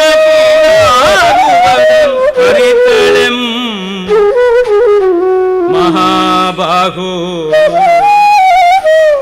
ಕಲೆಯ ಬಲೆ ಚೆಲ್ಲು ನೆಲೆಯಿ ಲಂಕೆ ಪಾಪದಿಂ ಪ್ರಾಚೀನ ಶಾಪದಿಂ ಮೇನ್ ಧರ್ಮ ಕೋಪದಿಂ ವಿಘ್ನ ಕೀಡಾಗುವುದಂ ಅರಿತಳೆಂ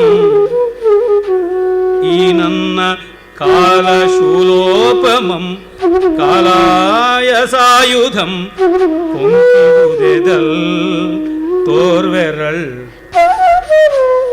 ಈ ನನ್ನ ಕಾಲಶೂಲೋಪಮಂ ಕಾಲಾಯಾಸಾಯುಧಂ ಕೊಂಕಿರುದೆದಲ್ ತೋರ್ವೆರಳ್ ತೆರಳ್ ನಿನಗೆ ಗೆಲ್ಕೆ ನಿನಗಕ್ಕೆ ಗೆಲ್ಕೆ ತೆರಳ್ ತೆರಳ್ ಮಹಾಬಾಹು ತೆರಳ್.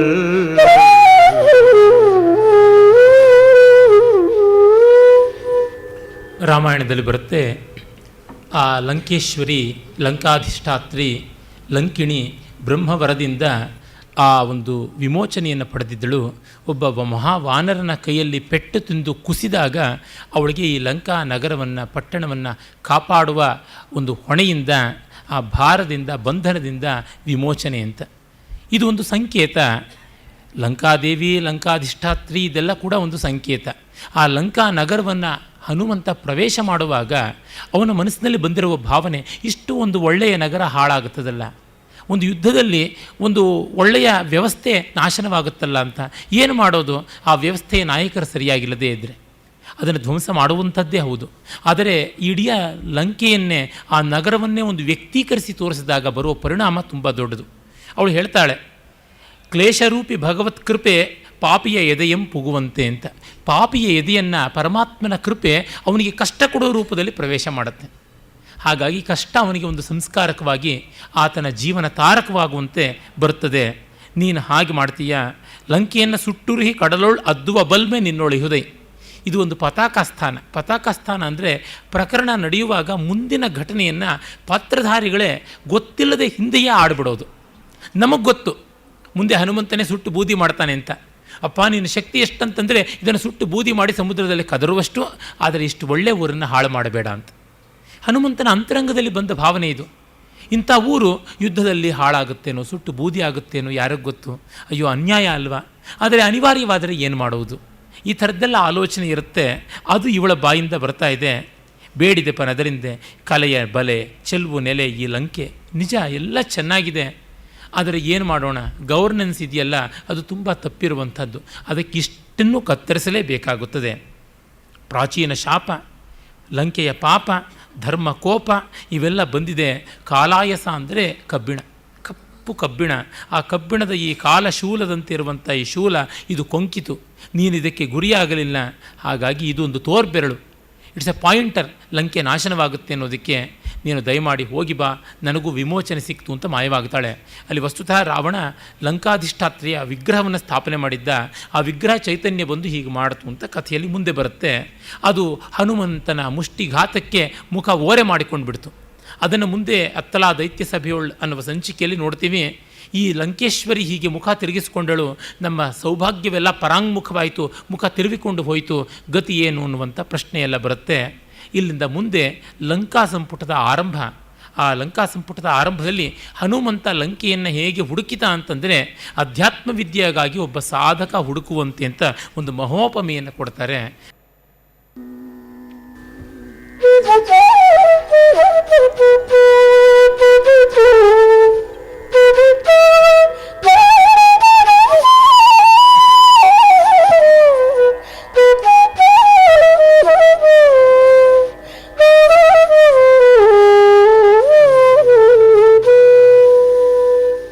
ಏರಿ ಕವಿ ಕಲ್ಪನಾ ಸುರಧನುರ್ಯಾನಮಂ ಸಚ್ಚಿದಾನಂದಮಂ ಸಾಧಿಸೆ ಋಷಿ ಪ್ರತಿಭೆ ಆಟನಗೈವುದು ದಿವ್ಯ ವೈವಿಧ್ಯಮಯ ವಿರಾಟ್ ವಿಶ್ವವೈಶಾಲ್ಯಮಂ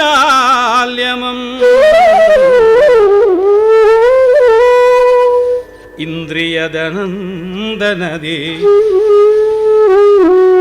ನಾನಾ ಸುಖದಿ ರಮಿಸಿ ರಮಿಸಿ ರುಚಿ ಭಾವನಾ ಸ್ವಪ್ನ ರಚನೆಯ ಲಸಲ್ಲೋಕದಿ ಪರಿಭ್ರಮಿಸಿ ರುಚಿ ಭಾವನಾ ಸ್ವಪ್ನ ರಚನೆಯ ಲಸಲ್ಲೋಕದಿ ಪರಿಭ್ರಮಿಸಿ ಭ್ರಮಿಸಿ ಬುದ್ಧಿಯ ಕುಶಾಗ್ರತೆಯ ಕೌಕ್ಷೇಯದ್ಯು ತರ್ಕ ವಿದ್ಯಾ ತತ್ವ ಗುಹ್ಯತೆಯ ನಾಕ್ರಮಿಸಿ ಕ್ರಮಿಸಿ ತತ್ಕಾಲಿಕದ ತೃಪ್ತಿಯಲ್ಲದೆ ಬೇರೆ ಕಾಣದೆ ಚಿರಂತನಾನಂದಮಂ ಬೇಸರಿಮ್ಮೇಲೆ ಕೈಕೊಳ್ಳುವುದೈ ಯೋಗ ಪಥಮಂ ಬೇಸರಿಮ್ಮೇಲೆ ಕೈಕೊಳ್ಳುವುದೈ ಯೋಗ ಪಥಮಂ ಕುಳ್ತು ಗಿರಿಶಿರ ಶಿಲೆಯ ಪೀಠದಿ ಉಷಾ ನಿಶಬ್ದ ಸುಪ್ತಿಯಿಂ ವಿಶ್ವಮೆಲ್ಚರಪ್ಪುದುಂ ಧ್ಯಾನಿಸುತ್ತೆ ಧ್ಯಾನಿಸುತ್ತೆ ಹೃದಯಪನು ರವಿಯುದಯದವತಾರಮಂ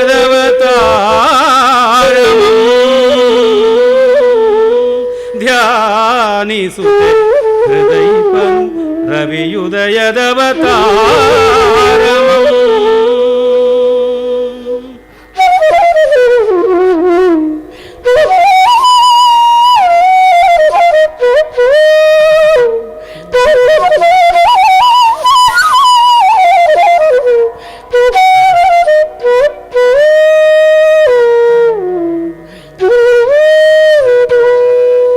ಮತ್ತೆ ನಿಂತು ಸಾಗರ ಸಿಕತ ತೀರದೊಳ್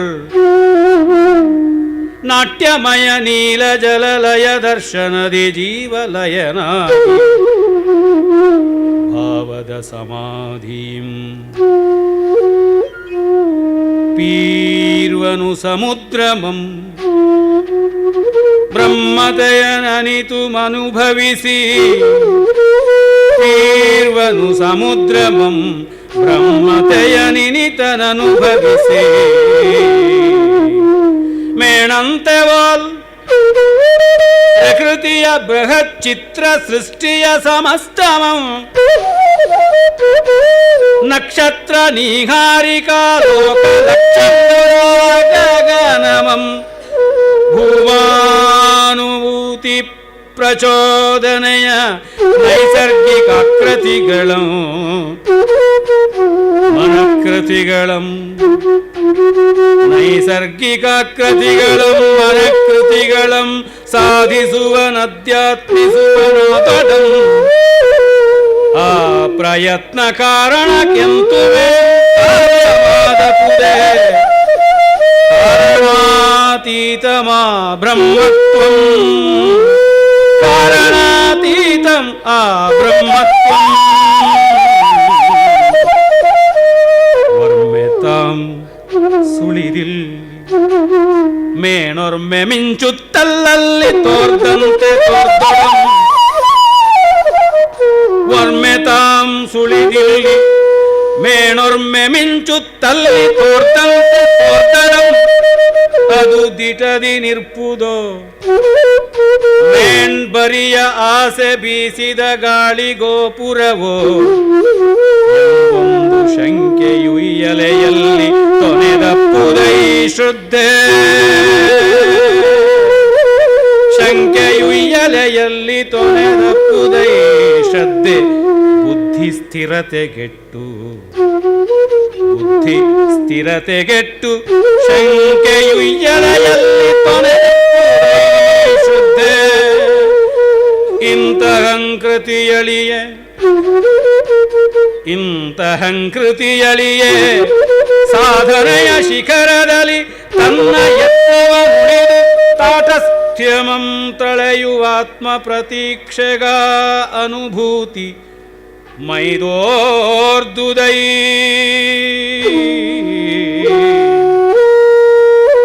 ಇಂತಹಂಕೃತಿಯಳಿಯೇ ಸಾಧನೆಯ ಶಿಖರದಲ್ಲಿ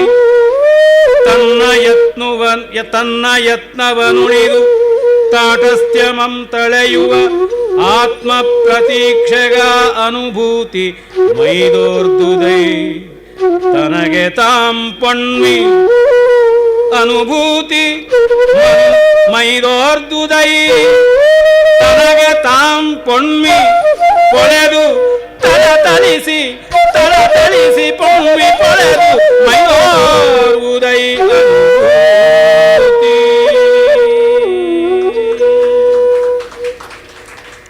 ಹನುಮಂತ ಸೀತಾನ್ವೇಷಣೆ ಮಾಡುವ ರೀತಿಯನ್ನು, ಲಂಕೆಯಲ್ಲಿ ಅವನು ಓಡಾಡಿದ ಬಗೆಯನ್ನು ಕವಿ ಒಂದು ಮಹೋಪಮೆಯಿಂದ ವರ್ಣಿಸಿದ್ದಾರೆ. ಅದು ಏನೆಂದರೆ, ಒಬ್ಬ ಸಾಧಕ ಆಧ್ಯಾತ್ಮ ವಿದ್ಯೆಯಲ್ಲಿ ಪರಿಣತನಾಗೋದಕ್ಕೆ ಮಾಡಿದ ಪ್ರಯತ್ನದಂತೆ ಅಂತ. ತುಂಬ ಚೆನ್ನಾಗಿರುವ, ಬಹಳ ಒರಿಜಿನಲ್, ತುಂಬ ಸ್ವೋಪಜ್ಞವಾದಂಥದ್ದು. ಏರಿ ಕವಿಕಲ್ಪನಾ ಸುರಧನುರ್ಯಾನಮಂ ಸಚ್ಚಿದಾನಂದಮಂ ಸಾಧಿಸೆ ಋಷಿ ಪ್ರತಿಭೆ ಅಟನಗೈವುದು ದಿವ್ಯ ವೈವಿಧ್ಯಮಯ ವಿರಾಟ್ ವಿಶ್ವವೈಶಾಲ್ಯಮಂ. ಕಾವ್ಯ ಒಂದು ಯೋಗ. ಹಾಗಾಗಿ ಮೊದಲು ಆ ಕಾವ್ಯ ಪ್ರಾತಿಭಾ ಯೋಗವನ್ನು ಕೈಗೊಂಡು ಎಲ್ಲ ರೀತಿಯ ಸಂಚಾರವನ್ನು ಮಾಡುತ್ತೆ. ಮೊದಲು ಬರುವಂಥದ್ದು ಈ ಆನಂದ ತಾರತಮ್ಯ ಯಾವುದಿದೆ, ಆನಂದವಲ್ಲಿಯಲ್ಲಿ ನಾವು ನೋಡ್ತೀವಿ, ಅದು ವಿಷಯಾನಂದ ಮತ್ತು ನಿರ್ವಿಷಯಾನಂದ. ಅಲ್ಲಿ ಬೇರೆ ಬೇರೆ ಮಾನವಾನಂದ, ದೇವಾನಂದ, ಗಂಧರ್ವಾನಂದ ಹೀಗೆಲ್ಲ ಉಂಟಲ್ಲ. ಆ ತರಹ ಇಂದ್ರಿಯಗಳ ನಂದನದಲ್ಲಿ ವಿಹಾರ ಮಾಡಿ ನಾನಾ ಸುಖಗಳಲ್ಲಿ ಭ್ರಮಿಸಿ ರಮಿಸಿ ಇಲ್ಲಿ ಏನಾದರೂ ಸ್ವಾರಸ್ಯ ಉಂಟೆ ಅಂತ ನೋಡುತ್ತೆ. ಇಲ್ಲಿಯ ಆನಂದದ ಮಟ್ಟ ಎಂಥದ್ದು, ಅದರ ಹದ ಎಂಥದ್ದು ಅಂತ ನೋಡುತ್ತೆ. ಆಮೇಲೆ ಬೌದ್ಧಿಕವಾದ ಆನಂದ. ಮೊದಲು ಕೇವಲ ಇಂದ್ರಿಯಾನಂದ, ಶಾರೀರಿಕವಾದ ಪಂಚೇಂದ್ರಿಯಗಳ ಆನಂದ, ಆ ಬಳಿಕ ಅಂತರಿಂದ್ರಿಯವಾದ ಬುದ್ಧಿಯ ಆನಂದ. ಅದು ಎಂಥದ್ದು? ಬುದ್ಧಿಯ ಕುಶಾಗ್ರತೆಯ ಕೌಕ್ಷೇಯ ಅಂದರೆ ಖಡ್ಗ. ಖಡ್ಗದಿಂದ ಎಲ್ಲವನ್ನ ಕತ್ತರಿಸಿ ಸೀಳಿ ಸಿಗಿದು ಅದರ ಅನಾಲಿಸಿಸ್ ಮಾಡುತ್ತದೆ. ತರ್ಕ ವಿದ್ಯಾ ತತ್ವದ ಗುಹ್ಯತೆಯ ರಹಸ್ಯಗಳನ್ನೆಲ್ಲ ಆಕ್ರಮಿಸಿ ಆ ಬೌದ್ಧಿಕವಾದ ವ್ಯಾಪಾರದಲ್ಲಿಯೂ ಕಡೆಗೆ ನಿಲ್ಲಲಾಗದೆ ಮತ್ತು ಇನ್ನಷ್ಟು ಬಂದು ಭಾವನಾತ್ಮಕವಾದ ಭಾವಸಮಾಧಿಯ ಕಡೆಗೆ ಬರುತ್ತೆ. ಉಷಃ ಕಾಲದ ಆಕಾಶವನ್ನು ಕಾಣುತ್ತೆ, ಸೂರ್ಯೋದಯ ಚಂದ್ರೋದಯವನ್ನು ಕಾಣುತ್ತದೆ, ಜಲಧಿಯ ನೀಲ ಸಮಾಧಿಯನ್ನು ಅನುಭವಿಸುತ್ತದೆ. ಆ ಸಮುದ್ರ, ಆ ಕಾಡು, ಆ ಬೆಟ್ಟ ಅವುಗಳನ್ನೆಲ್ಲ ಕಂಡು ಕಂಡು ಭಾವ ಸಮಾಧಿಯನ್ನು ಅನುಭವಿಸಿ ಅದರ ಸವಿಕಲ್ಪತೆಗೆ ಬರುತ್ತದೆ. ಮತ್ತು ಈ ಸೃಷ್ಟಿ ಹೇಗಾಯಿತು, ಅಂತರಿಕ್ಷ ನಿಹಾರಿಕೆಗಳು, ಗ್ರಹಗಳು, ನೆಬುಲಾ ಅಂತೀವಲ್ಲ, ಕಾಸ್ಮಾಸ್ ಅಂತೀವಲ್ಲ, ಅದೆಲ್ಲ ಎಂಥದ್ದು ಅಂತ ಅನ್ನೋದನ್ನು ಪರಿಭಾವಿಸಿ ಆ ಭೂಮಾನುಭೂತಿ, ಸಬ್ಲೈಮ್ ಫೀಲಿಂಗ್ ಅದನ್ನು ತಂದುಕೊಂಡು ಸವಿಕಲ್ಪಕ್ಕೆ ಬರುತ್ತದೆ. ಮತ್ತು ಈ ಕಾರ್ಯಕಾರಣ ಭಾವದ ದೇಶ ಕಾಲಗಳ ತರ್ಕದ ತೋಟಿಗೆ ಮತ್ತೆ ಸಿಕ್ಕಾಕಿಕೊಂಡು ಬ್ರಹ್ಮ ಕಾರಣಾತೀತವಾದದ್ದು, ಕಾರ್ಯಾತೀತವಾದದ್ದು, ಅದು ಎಲ್ಲಕ್ಕೂ ಕಾರಣ. ಅದಕ್ಕೆ ಕಾರಣ ಯಾವುದೂ ಇಲ್ಲ.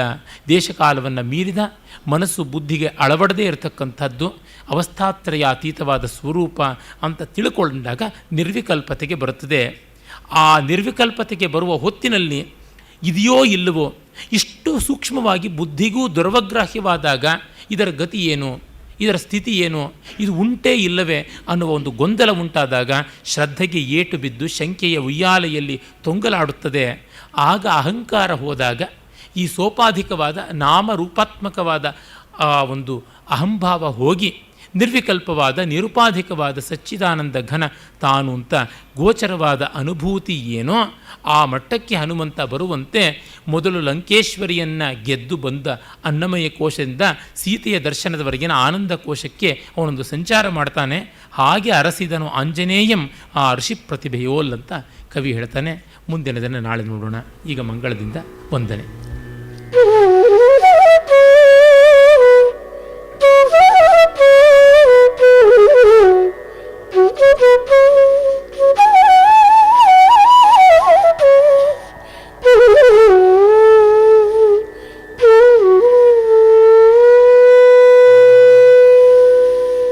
ಕಾಲ ಕಾಲಕ್ಕೆ ಮೇಘ ವರ್ಷಿಸಲಿ, ಪೃಥ್ವಿಯಾಗಲಿ ಸಸ್ಯ ಶಾಲಿನಿ.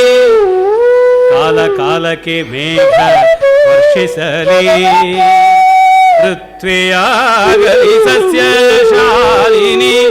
ಕ್ಷೋಭೆಗಳಿಲ್ಲದೆ ದೇಶ ಅದುಳಿರಲಿ, ಕ್ಷೋಭೆಗಳಿಲ್ಲದೆ ದೇಶ ಅದುಳಿರಲಿ.